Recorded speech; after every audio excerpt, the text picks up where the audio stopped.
ਅਕਾਲ channel ਨੂੰ subscribe ਕਰੋ। ਨਵੀਂ ਵੀਡੀਓਜ਼ ਦੀ ਨੋਟੀਫਿਕੇਸ਼ਨ ਦੇ ਲਈ ਬੈਲ ਆਈਕਨ ਨੂੰ ਕਲਿੱਕ ਕਰਨਾ ਨਾ ਭੁੱਲਣਾ। ਨਸਲਕੁਸ਼ੀ ਭਾਵੇਂ ਉਹ ਗੋਲੀਆਂ ਮਾਰ ਕੇ ਕੀਤੀ ਗਈ ਤੇ ਭਾਵੇਂ ਨਸਲਕੁਸ਼ੀ ਨਸ਼ੇ ਦੇ ਨਾਲ ਕੀਤੀ ਗਈ, ਇਹਦੇ ਵਿੱਚ ਭਾਈਵਾਲ ਕੌਣ ਆ? ਕਿਤੇ ਨਾ ਕਿਤੇ ਸਰਕਾਰਾਂ ਤੇ ਨਿਸ਼ਾਨਾ ਜ਼ਰੂਰ ਸਾਧਿਆ ਜਾਂਦਾ। ਠੀਕ ਹੈ, ਡਾਕਟਰ ਕੋਈ ਨਹੀਂ ਪੁੱਛਦਾ ਕਿ ਹਾਂਜੀ ਦਵਾਈ ਘਟਾਉਣਾ ਚਾਹੁੰਦੇ ਜੇ ਕਿ ਨਹੀਂ, ਉਹ ਸਿੱਧਾ ਥੱਬਾ ਲਾਉਂਦੇ ਨੇ, ਤੋੜ ਦਿੰਦੇ ਨੇ। ਕੋਈ ਬੀਪੀ ਨਹੀਂ ਚੈੱਕ ਕਰਦੇ, ਕੁਝ ਨਹੀਂ ਚੈੱਕ ਕਰਦੇ। ਕਦੀ ਉਹਨਾਂ ਨੇ ਨਹੀਂ ਪੁੱਛਿਆ ਕਿ ਹਾਂਜੀ ਤੁਹਾਡੀ ਕੀ ਕੰਡੀਸ਼ਨ ਆ। ਉਹਨੇ ਗੱਲ ਕੀਤੀ ਹੈਗੀ ਕਿ ਜਦੋਂ ਹਸਪੀਟਲ ਤੁਹਾਡੇ ਆਉਂਦੇ ਆ, ਜਦੋਂ ਐਂਟਰੀ ਹੁੰਦੀ ਆ, ਅਸੀਂ ਸਿੱਧੀ ਜਾ ਕੇ ਦਵਾਈ ਲੈ ਸਕਦੇ ਹਾਂ। ਸਾਨੂੰ ਕੋਈ ਡਾਕਟਰ ਨਹੀਂ ਦੇਖਦਾ ਜਾਂ ਤੁਹਾਨੂੰ ਦੱਸਿਆ ਨਹੀਂ ਜਾਂਦਾ ਜਾਂ ਦਵਾਈ ਘਟਾਈ ਨਹੀਂ ਜਾਂਦੀ। ਇਹਦੇ ਬਾਰੇ ਕੀ ਕਹਿਣਾ? ਇਹ ਬਿਲਕੁਲ ਗਲਤ ਹੈ।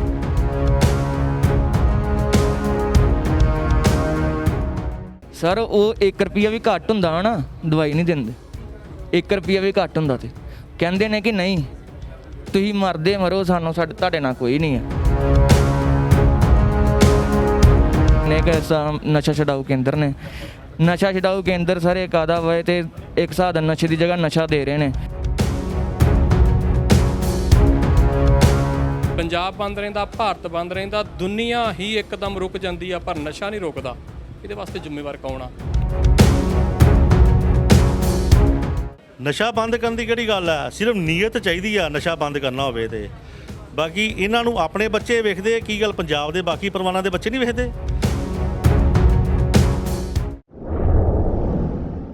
ਸਿੱਖ ਨਸਲਕੁਸ਼ੀ ਜਾਂ ਨੌਜਵਾਨਾਂ ਦੀ ਨਸਲਕੁਸ਼ੀ, ਇਹਦੇ ਬਾਰੇ ਹਰ ਕੋਈ ਜਾਣਦਾ।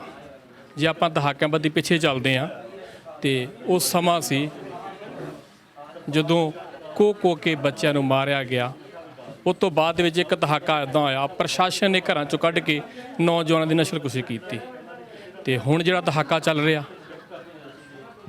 ਸਰਕਾਰਾਂ ਬਦਲ ਚੁੱਕੀਆਂ, ਸੌਵਾਂ ਖਾਧੀਆਂ ਜਾਂਦੀਆਂ, ਪਰ ਹੁਣ ਦਹਾਕੇ ਦੇ ਵਿੱਚ ਨਸ਼ੇ ਦੇ ਨਾਲ ਨਸਲਕੁਸ਼ੀ ਕੀਤੀ ਜਾ ਰਹੀ ਆ। ਨਸਲਕੁਸ਼ੀ ਭਾਵੇਂ ਉਹ ਗੋਲੀਆਂ ਮਾਰ ਕੇ ਕੀਤੀ ਗਈ ਤੇ ਭਾਵੇਂ ਨਸਲਕੁਸ਼ੀ ਨਸ਼ੇ ਦੇ ਨਾਲ ਕੀਤੀ ਗਈ। ਇਹਦੇ ਵਿੱਚ ਭਾਈਵਾਲ ਕੌਣ ਆ? ਕਿਤੇ ਨਾ ਕਿਤੇ ਸਰਕਾਰਾਂ ਤੇ ਨਿਸ਼ਾਨਾ ਜ਼ਰੂਰ ਸਾਧਿਆ ਜਾਂਦਾ। ਅੱਜ ਵੀ ਜਿਹੜੇ ਨੌਜਵਾਨ ਦੀ ਹੱਡਬੀਤੀ ਤੁਹਾਨੂੰ ਸੁਣਾ ਰਹੇ ਆ, ਸਾਡੇ ਨਾਲ ਆ ਨੌਜਵਾਨ, ਆਪਾਂ ਉਹਦੇ ਨਾਲ ਗੱਲਬਾਤ ਵੀ ਕਰਾਂਗੇ। ਤੇ ਇਹ ਨਸਲਕੁਸ਼ੀ ਪੰਜਾਬ ਦੇ ਵਿੱਚ ਹੀ ਕਿਉਂ, ਇਹ ਨਸ਼ਾ ਪੰਜਾਬ ਦੇ ਵਿੱਚ ਹੀ ਕਿਉਂ, ਸਰਕਾਰਾਂ ਰੋਕਦੀਆਂ ਕਿਉਂ ਨੇ? 3.5 ਸਾਲ ਤੋਂ ਉੱਪਰ ਦਾ ਸਮਾਂ ਹੋ ਚੁੱਕਾ ਜਦੋਂ ਕਾਂਗਰਸ ਸਰਕਾਰ ਵੀ ਆਈ ਸੀ ਤੇ ਇੱਕ ਵੱਡਾ ਮੁੱਦਾ ਸੀ ਪੰਜਾਬ ਦੇ ਵਿੱਚ ਨਸ਼ੇ ਬੰਦ ਹੋਣਗੇ, ਪਰ ਅਜੇ ਤੱਕ ਬੰਦ ਨਹੀਂ ਹੋਏ। ਲੋਕਡਾਊਨ ਹੋ ਜਾਂਦਾ, ਲਗਾਤਾਰ ਬੜਾ ਸਮਾਂ ਲੋਕਡਾਊਨ ਰਹਿੰਦਾ, ਪਰ ਨਸ਼ੇ ਤੇ ਜਿਉਂ ਦੇ ਤਿਉਂ ਹੀ ਵਿਕੇ ਆ। ਕੀ ਗੱਲ, ਪਿੰਡਾਂ ਦੇ ਵਿੱਚ ਨਸ਼ਿਆਂ ਦਾ ਰੁਝਾਨ ਉਸੇ ਤਰ੍ਹਾਂ ਚੱਲੂਗਾ? ਪ੍ਰਸ਼ਾਸਨ ਵੀ ਸੜਕਾਂ 'ਤੇ ਸੀ, ਵਾਹ ਬਹੁਤ ਖੱਟੀ। ਅਜੇ ਵੀ ਪ੍ਰਸ਼ਾਸਨ ਦੇ ਕੁਝ ਨੌਜਵਾਨ ਵੀਰ ਜਿਹੜੇ ਕਿ ਸੇਵਾਵਾਂ ਦੇ ਰਹੇ ਆ, ਪਰ ਫਿਰ ਵੀ ਜੇ ਆਪਾਂ ਦੂਜੇ ਪਾਸੇ ਚੱਲਦੇ ਹਾਂ, ਉਹ ਕੌਣ ਸਨ ਜਿਹੜੇ ਨਸ਼ਾ ਪਿੰਡਾਂ ਦੇ ਵਿੱਚ ਦੇ ਜਾਂਦੇ ਆ? ਉਹ ਕੌਣ ਆ ਜਿਹੜੇ ਨੌਜਵਾਨ ਪੀੜ੍ਹੀ ਨੂੰ ਉਹਦੇ ਬਰਬਾਦ ਕਰਨਾ ਚਾਹੁੰਦੇ ਆ? ਇੱਕ ਸਵਾਲੀਆ ਚਿੰਨ੍ਹ ਆ। ਸਾਡੇ ਨਾਲ ਇੱਕ ਨੌਜਵਾਨ ਆ, 2 ਸਾਲ ਤੋਂ ਵੱਧ ਸਮਾਂ ਹੋ ਚੁੱਕਾ ਦਵਾਈ ਖਾਂਦੇ ਨੂੰ। ਪਹਿਲੋਂ ਨਸ਼ਾ ਕਰਦਾ ਸੀ, ਨਸਲਕੁਸ਼ੀ ਉਸੇ ਤਰ੍ਹਾਂ ਹੋ ਰਹੀ ਸੀ, ਹੁਣ ਦਵਾਈ ਖਾ ਰਿਹਾ, ਘਰੋਂ ਪੈਸਾ ਵੀ ਉਸੇ ਤਰ੍ਹਾਂ ਹੀ ਜਾ ਰਿਹਾ। ਪਰ ਜੇ ਉਹ ਮੈਡੀਕਲ ਸਟੋਰਾਂ ਨੂੰ ਜਾ ਰਿਹਾ ਤੇ ਪਹਿਲੋਂ ਨਸ਼ੇ ਦੇ ਵਪਾਰੀਆਂ ਨੂੰ ਜਾ ਰਿਹਾ ਸੀ। ਆਪਣੇ ਜ਼ਬਾਨੀ ਦੱਸੂਗਾ ਸਾਰੀ ਗੱਲਬਾਤ, ਆਪਾਂ ਉਹਨਾਂ ਨਾਲ ਗੱਲਬਾਤ ਕਰਦੇ ਹਾਂ। 2 ਸਾਲ ਤੋਂ ਵੱਧ ਦਾ ਸਮਾਂ ਹੋ ਚੁੱਕਾ, ਉਹ ਤੋਂ ਪਹਿਲੋਂ ਕਿਹੜਾ ਨਸ਼ਾ ਕਰਦੇ ਸੀ ਤੁਸੀਂ, ਉਹਦੇ ਬਾਰੇ ਜ਼ਰੂਰ ਦੱਸੋ। ਸਰ ਪਹਿਲਾਂ ਮੈਂ ਚਿੱਟੇ ਦਾ ਨਸ਼ਾ ਕਰਦਾ ਸੀ ਤੇ ਹੁਣ ਕਹਿੰਦਾ ਮੇਰੇ ਯਾਰਾਂ ਦੋਸਤਾਂ ਨੇ ਮੈਨੂੰ ਦੱਸਿਆ ਕਿ ਇੱਦਾਂ ਕਰਕੇ ਉੱਥੇ ਦਵਾਈ ਮਿਲਦੀ ਹੈ, ਦਵਾਈ ਨਾਲ ਮਤਲਬ ਕਿ ਨਸ਼ਾ ਛਡਾਉਂਦੇ ਨੇ। ਸਰ ਮੈਂ ਮਤਲਬ ਕਿ ਗਲਤ ਗਾਈਡ ਕੀਤਾ ਉਹਨਾਂ ਨੇ ਮੈਨੂੰ। ਇੰਨਾ ਨਹੀਂ ਪਤਾ ਸੀ ਕਿ ਚਿੱਟਾ ਛੱਡ ਕੇ ਕਿ ਮੈਨੂੰ ਚਿੱਟੇ ਤੋਂ ਭਿਆਨਕ ਦਵਾਈ ਜਿਹੜਾ ਚਿੱਟੇ ਦਾ ਨਸ਼ਾ ਕਿੰਨਾ ਸਮਾਂ ਕੀਤਾ? ਸਰ ਉਹ ਤੇ ਮੈਂ ਸਾਲ ਕੇ ਕੀਤਾ। ਤੁਸੀਂ ਛੱਡਣ ਦਾ ਮੂਡ ਬਣਾ ਲਿਆ? ਹਾਂਜੀ, ਮੈਂ ਛੱਡਣ ਦਾ ਮੂਡ ਬਣਾ ਲਿਆ। ਕਿਉਂ? ਆਪਣੇ ਮਾਂ ਪਿਓ ਰੋਂਦੇ ਨਹੀਂ ਵੇਖੇ ਜਾਂਦੇ, ਸਾਡੀਆਂ ਸਰਕਾਰਾਂ ਨੇ ਤੇ ਕੁਝ ਕੀਤਾ ਨਹੀਂ, ਪਰ ਮੈਨੂੰ ਆਪਣੇ ਪ੍ਰਤੀ, ਮੇਰੇ ਮਾਂ ਪ੍ਰਤੀ ਮੇਰੇ ਦਿਲ 'ਚ ਇੱਛਾ ਜਾਗੀ ਕਿ ਮੈਂ ਆਪਣੇ ਪਰਿਵਾਰ ਨੂੰ ਦੁਖੀ ਨਹੀਂ ਕਰਨਾ। ਪਰ ਸਾਲ ਬਾਅਦ ਤੁਹਾਡੇ ਮਨ ਦੇ ਵਿੱਚ ਬਦਲਾਅ ਤੇ ਆ ਗਿਆ, ਬਹੁਤ ਵਧੀਆ ਗੱਲ ਹੈਗੀ, ਇੱਕ ਮੈਸੇਜ ਵੀ ਆ। ਪਰ ਉਸ ਤੋਂ ਬਾਅਦ ਤੁਸੀਂ ਪਹੁੰਚਦੇ ਹੋ ਕਿਸੇ ਸੈਂਟਰ ਦੇ ਵਿੱਚ ਜਾਂ ਤੁਸੀਂ ਮੈਡੀਕਲ ਸਟੋਰ 'ਤੇ ਪਹੁੰਚਦੇ ਹੋ, ਉਹਨੂੰ ਕਿੰਨਾ ਸਮਾਂ ਹੋ ਚੁੱਕਾ? ਸਰ ਉਹਨੂੰ 2 ਸਾਲ ਹੋ ਗਏ ਲਗਾਤਾਰ ਦਵਾਈ ਖਾਂਦਿਆਂ, ਪਰ ਕੋਈ ਫਰਕ ਨਹੀਂ ਆ। ਸਗੋਂ ਮੈਂ ਜ਼ਿਆਦਾ ਲਾ ਲਓ ਕਿ ਉਲਝਣ 'ਚ ਪੈ ਗਿਆ, ਜ਼ਿਆਦਾ ਨਸ਼ੇ 'ਚ ਪੈ ਗਿਆ। ਕਿਉਂ? ਇਹ ਦਵਾਈ ਉਸ ਤੋਂ ਵੀ ਭਿਆਨਕ ਆ। ਜੇ ਮੈਂ 1 ਘੰਟਾ ਵੀ ਲੇਟ ਹੋ ਜਾਂਦੀ ਹੈ ਦਵਾਈ ਤੇ ਮੈਨੂੰ ਘਬਰਾਹਟ ਪੈਣ 'ਚ ਡੈ ਪੈਂਦੀ ਆ, ਬੀਪੀ ਘਟ ਜਾਂਦਾ ਵਾ, ਡਿਪਰੈਸ਼ਨ 'ਚ ਆ ਜਾਂਦਾ ਵਾ, ਗਲਾ ਘੁੱਟਣ ਨੂੰ ਜੀ ਕਰਦਾ। 2 ਸਾਲ ਪਹਿਲੋਂ ਜਦੋਂ ਤੁਸੀਂ ਇਹ ਦਵਾਈ ਸਟਾਰਟ ਕੀਤੀ ਸੀ, ਕੋਈ ਸਮਾਂ ਸੀਮਾ ਨਿਯਤ ਹੋਈ ਸੀ ਕਿ ਤੁਸੀਂ ਇੰਨੇ ਚਿਰ 'ਚ ਨਸ਼ਾ ਛੱਡ ਸਕਦੇ ਆ? ਹਾਂਜੀ ਸਰ, ਉਦੋਂ ਤੇ ਇਹੀ ਗਾਈਡ ਕਰਦੇ ਰਹੇ ਕਿ 2 ਮਹੀਨੇ ਲੱਗਣਗੇ, 3 ਮਹੀਨੇ ਲੱਗਣਗੇ, ਤੁਹਾਡੀ ਮਤਲਬ ਕਿ ਦਵਾਈ ਛੁੱਟ ਜੂਗੀ। ਠੀਕ ਹੈ ਜੀ, ਹੌਲੀ ਹੌਲੀ ਸਟੈਪ ਬਾਏ ਸਟੈਪ ਘਟਾਈ ਜਾਊਗੀ। ਪਰ ਮੈਨੂੰ ਨਹੀਂ ਕਿਤੇ ਲੱਗਦਾ ਕਿ ਮੈਨੂੰ ਕਿਸੇ ਡਾਕਟਰ ਨੇ ਗਾਈਡ ਕੀਤਾ ਕਿ ਹਾਂਜੀ ਤੁਹਾਡੀ ਦਵਾਈ ਹੁਣ ਘਟਣੀ ਚਾਹੀਦੀ ਹੈ।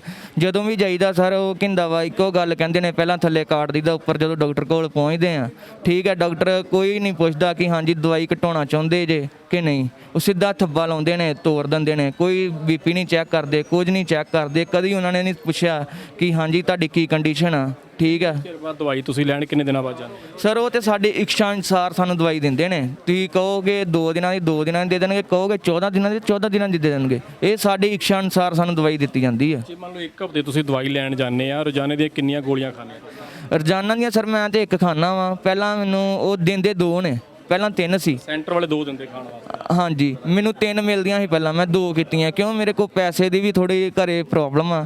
ਇੱਕ ਤੇ ਲੋਕਡਾਊਨ ਨੇ ਮਾਰਿਆ, ਇੱਕ ਇਹ ਸਾਨੂੰ ਲੋਕ ਜਿਹੜੇ ਆ ਹਸਪੀਟਲਾਂ ਵਾਲੇ ਇਹ ਜੇਬਾਂ ਆਪਣੀਆਂ ਭਰ ਰਹੇ ਨੇ ਤੇ ਸਾਡੇ ਵਰਗੇ ਲੋਕਾਂ ਨੂੰ ਲੁੱਟ ਰਹੇ ਨੇ। ਜਿਹੜੀ ਹਫ਼ਤੇ ਬਾਅਦ ਦਵਾਈ ਤੁਸੀਂ ਲੈ ਕੇ ਆਉਂਦੇ ਹੋ, ਜੋ ਸਰਕਾਰੀ ਖਰਚੇ ਦੀ ਗੱਲ ਕਰੀਏ ਉਹ ਕਿੰਨੇ ਦੀ ਹੈ ਤੇ ਤੁਹਾਡੇ ਕੋਲ ਇੱਥੇ ਕਿੰਨੇ ਪੈਸੇ ਲਏ ਜਾ? ਸਰਕਾਰੀ ਖਰਚੇ ਦੇ ਸਰ ਲੈ ਕੇ ਲਾਇਆ 75 ਰੁਪਏ ਦੀ। ਠੀਕ ਹੈ ਹਾਂਜੀ, ਪਹਿਲਾਂ ਸਰ ਇਹਨਾਂ ਦਾ ਮਜੀਠਾ ਰੋਡ ਸੈਂਟਰ ਹੁੰਦਾ ਸੀ, ਉੱਥੇ 300 ਦਾ ਦਿੰਦੇ ਸੀ ਪੱਤਾ। ਹੁਣ ਲੋਕਾਂ ਨੂੰ ਇਹ ਗੁੰਮਰਾਹ ਕਰਦੇ ਨੇ, ਜਿਹੜਾ ਕਿ ਬਿੱਲ 300 ਰੁਪਏ ਦੀ ਹੀ ਦਵਾਈ ਅੱਜ ਉਸੇ ਰੇਟ ਤੇ ਦਿੱਤੀ ਜਾ ਰਹੀ ਹੈ। ਬਕਾਇਦਾ ਸਰਕਾਰ ਨੇ ਲਿਖ ਕੇ ਲਵਾਇਆ 75 ਰੁਪਏ ਦੀ ਸੇਲ ਕਰਨੀ ਹੈ। ਉਹਦਾ ਰੀਜ਼ਨ ਇਹ ਆ ਕਿ ਜਿਹੜਾ ਬਿੱਲ ਹੁੰਦਾ ਵਾ, ਤੁਹਾਨੂੰ ਜਾ ਕੇ ਵਿਖਾ ਵੀ ਦਿਆਂਗੇ ਕਿ ਉਹ ਬਿੱਲ ਆਪਣੇ ਕੋਲ ਰੱਖ ਲੈਂਦੇ ਨੇ। ਠੀਕ ਆ ਜੀ, ਉਹਦਾ ਕਿਤੇ ਨਾ ਕਿਤੇ ਇਹਨਾਂ ਨੇ ਲੋਕਾਂ ਨੂੰ ਬੇਵਕੂਫ ਬਣਾਉਣ ਦੇ ਨੇ। ਥੱਲੇ 50 ਰੁਪਏ ਫੀਸ ਚਾਰਜ ਕਰ ਲੈਂਦੇ ਨੇ, ਉੱਪਰ ਫੇਰ ਕਹਿ ਦਿੰਦੇ ਨੇ ਜੀ ਇਹ ਤੇ ਫੀਸ ਹੈ ਜੀ, ਮਤਲਬ ਕਿ ਪਰ ਗੋਲੀ ਦੇ ਹਿਸਾਬ ਨਾਲ ਹੀ ਫੀਸ ਲੱਗੂਗੀ। ਜਿਹੜੀ ਜੀਭ ਥੱਲੇ ਰੱਖਣ ਵਾਲੀ ਗੋਲੀ ਆ ਉੱਤੇ ਕਿਉਂ ਫੀਸ? ਬਾਕੀ ਜਿਹੜੀਆਂ ਦਵਾਈਆਂ ਵਾ ਉਹ ਪ੍ਰਿੰਟ ਰੇਟ ਤੇ ਦਿੱਤੀਆਂ ਜਾ ਰਹੀਆਂ, ਕਿਉਂ ਉੱਤੇ ਸਰਕਾਰ ਨੇ ਨੱਥ ਨਹੀਂ ਪਾਈ। ਠੀਕ ਆ ਜੀ, ਇਹ ਤੇ ਨੱਥ ਪਾਈ ਆ ਕਿ ਜੇ 75 ਰੁਪਏ ਦੀ ਵੇਚਣੀ ਆ ਤੇ ਉਹ ਸਾਨੂੰ 300 ਰੁਪਏ ਦਾ ਪੱਤਾ ਵੇਚਣ ਦੇ ਨੇ। ਉਹੀ ਸਾਨੂੰ ਗੁੰਮਰਾਹ ਕਰ ਰਹੇ ਨੇ ਕਿ ਜੇ ਅੱਗੇ ਲੋਕ 300 ਦਾ ਲੈ ਸਕਦੇ ਤੇ ਹੁਣ ਵੀ ਲੈਣਗੇ ਹੀ। ਤੁਸੀਂ ਕਦੀ ਉਹਨਾਂ ਨੂੰ ਇਹ ਨਹੀਂ ਪੁੱਛਿਆ ਕਿ ਮੈਨੂੰ 2 ਸਾਲ ਤੋਂ ਵੱਧ ਦਾ ਸਮਾਂ ਹੋ ਚੁੱਕਾ ਲਗਾਤਾਰ ਦਵਾਈ ਖਾਂਦੇ ਨੂੰ, ਮੈਂ ਕਦੋਂ ਠੀਕ ਹੋਊਂਗਾ, ਮੇਰੀ ਕਦੋਂ ਦਵਾਈ ਛੁੱਟੂਗੀ?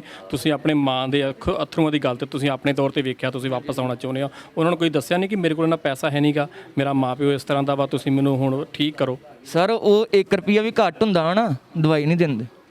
1 ਰੁਪਿਆ ਵੀ ਘੱਟ ਹੁੰਦਾ ਤੇ ਕਹਿੰਦੇ ਨੇ ਕਿ ਨਹੀਂ ਤੁਸੀਂ ਮਰਦੇ ਮਰੋ, ਸਾਨੂੰ ਤੁਹਾਡੇ ਨਾਲ ਕੋਈ ਨਹੀਂ ਹੈ। ਠੀਕ ਹੈ ਸਰ, ਉਹਨਾਂ ਦੀ ਕੋਈ ਰਿਸਪੌਂਸਿਬਿਲਿਟੀ ਨਹੀਂ ਆ, ਕੋਈ ਉਹਨਾਂ ਨੇ ਕਿਸੇ ਦੀ ਹੈਲਪ ਨਹੀਂ ਕੀਤੀ ਕਦੀ। ਠੀਕ ਆ, ਉਹਦੇ ਬਸ ਇੱਕ ਇਹ ਆ ਕਿ ਸਾਡੀ ਜਾਤ ਨੂੰ ਖਾ ਰਹੇ ਨੇ। ਇੱਕ ਲੋਕਡਾਊਨ ਦੇ ਵਿੱਚ ਹਰ ਇੱਕ ਚੀਜ਼ ਬੰਦ ਕਰ ਦਿੱਤੀ ਗਈ ਸੀ, ਆਮ ਜਨਜੀਵਨ ਬੰਦ ਸੀ, ਬੱਸਾਂ ਤੌਰ ਤੇ ਅਜੇ ਤੱਕ ਬੰਦ, ਹੁਣ ਟਾਵੀਂ ਚੱਲ ਰਹੀਆਂ, ਹਰ ਕੋਈ ਘਰ 'ਚ ਬੈਠਾ ਸੀ। ਨਸ਼ਾ ਕਿਵੇਂ ਵਿਕਦਾ ਸੀ, ਇਹਦੇ ਬਾਰੇ ਕੁਝ ਜਾਣਕਾਰੀ? ਨਸ਼ਾ ਸਰ ਆਪ ਹੀ ਸਭ ਕੁਝ ਕਰ ਰਹੇ ਨੇ, ਤੁਹਾਨੂੰ ਪਤਾ ਹੀ ਹੈ, ਸਾਰੀ ਦੁਨੀਆ ਨੂੰ ਪਤਾ ਵਾ। ਫਿਰ ਵੀ ਸਾਡੀ ਜਿਹੜੀ ਪੰਜਾਬ ਦੀ ਪੀੜ੍ਹੀ ਆ ਚੁੱਪ ਕਰਕੇ ਬੈਠੀ ਆ। ਜਦੋਂ ਤੱਕ ਸਾਡੀ ਪੀੜ੍ਹੀ ਨਹੀਂ ਜਾਗਰੂਕ ਹੋਊਗੀ ਤਦ ਤੱਕ ਸਾਡੇ ਪੰਜਾਬ ਦਾ ਕੁਝ ਨਹੀਂ ਬਣ ਸਕਦਾ। ਸਾਨੂੰ ਆਵਾਜ਼ ਉਠਾਉਣੀ ਪੈਣੀ ਸਰ। ਨੌਜਵਾਨ ਤੁਹਾਨੂੰ ਵੇਖ ਰਹੇ ਆ, ਖਾਸ ਕਰਕੇ ਪੰਜਾਬ ਦੀ ਨੌਜਵਾਨੀ ਦੀ ਗੱਲ ਕਰਦੇ ਆ, ਵਿਦੇਸ਼ਾਂ ਵੱਲ ਨੂੰ ਦੌੜ ਰਹੇ ਆ। ਪੰਜਾਬ ਦੇ ਵਿੱਚ ਨਸ਼ਲਕੁਸ਼ੀ ਹੋ ਰਹੀ ਹੈ। ਜੇ ਪਹਿਲਾਂ ਨਸ਼ਲਕੁਸ਼ੀ ਹੋਈ ਤੇ ਨਸਲਕੁਸ਼ੀ ਦਾ ਨਾਮ ਦੇਵਾਂਗੇ। ਸਰਕਾਰਾਂ ਆਉਂਦੀਆਂ ਵਾ, ਸਹੁੰਆਂ ਖਾਧੀਆਂ ਜਾਂਦੀਆਂ, ਪਰ ਨਸ਼ਾ ਉਸੇ ਤਰ੍ਹਾਂ ਹੀ ਵਿਕ ਰਿਹਾ। ਸਹੀ ਗੱਲ, ਬਿਲਕੁਲ ਸਹੀ ਗੱਲ। ਮੈਂ ਸਰ ਮੈਂ ਆਪਣੀ ਮਾਂ ਨੂੰ ਕਈ ਵਾਰ ਕਹਿ ਦਿੰਦਾ ਵਾਂ ਕਿ ਮੈਂ ਤੇ ਇੱਥੋਂ ਨਿਕਲਣਾ ਚਾਹੁੰਦਾ। ਇਹ ਗੰਦ ਆ, ਇੱਥੇ ਰਹਿਣ ਨੂੰ ਜੀ ਨਹੀਂ ਕਰਦਾ ਸਰ। ਸਹੁੰ ਵਾਲੀ ਗੱਲ ਹੈ। ਮੈਂ ਆਪਣੀ ਮਾਂ ਨੂੰ ਕੱਲ੍ਹ ਵੀ ਕਹਿਣਾ, ਮਾਂ ਮੈਨੂੰ ਇੱਥੋਂ ਨਰਕ 'ਚੋਂ ਕੱਢ ਦੇ, ਇੱਥੇ ਨਹੀਂ ਮੈਂ ਰਹਿਣਾ ਚਾਹੁੰਦਾ। ਜਿਹੜੇ ਨਰਕ 'ਚ ਤੂੰ ਗਿਆ ਹੈਗਾ ਵਾ, ਤੇਰੇ ਨਾਲ ਪਰਿਵਾਰ ਵੀ ਨਰਕ 'ਚ ਆ, ਉਸ ਨਰਕ 'ਚ ਦਲਦਲ ਤੋਂ ਨਿਕਲਣਾ ਚਾਹੁੰਦਾ, ਕਿਉਂ ਨਹੀਂ ਨਿਕਲਿਆ ਜਾ ਰਿਹਾ? ਹੁਣ ਇਹ 'ਚ ਲੱਗਦਾ ਕਿ ਕੌਣ ਭਾਈਵਾਲ ਹੈਗਾ ਇਹਦੇ ਵਿੱਚ? ਭਾਈਵਾਲ ਸਰ ਸਰਕਾਰ ਹੀ ਆ। ਸਰਕਾਰ ਦੀ ਮਿਲੀ ਭੁਗਤ ਨਾਲ ਹੀ ਦਵਾਈਆਂ ਵੀ ਕੰਢੀਆਂ ਨੇ। ਜਿਹੜੀ ਦਵਾਈ ਲੈ ਕੇ ਉਹਨੂੰ ਕਿਹੜਾ ਸੈਂਟਰ ਹੈਗਾ? ਇਹ ਸਮਰਪਣ ਹਸਪੀਟਲ ਹੈ ਸਰ। ਇਸ ਜਿਹੜੇ ਬੰਦੇ ਦਾ ਇਹ ਸੈਂਟਰ ਹੈ, ਪਤਾ ਨਹੀਂ ਪੰਜਾਬ 'ਚ ਦੇ ਕਿੰਨੇ ਕੁ ਨਸ਼ਾ ਛਡਾਊ ਕੇਂਦਰ ਨੇ।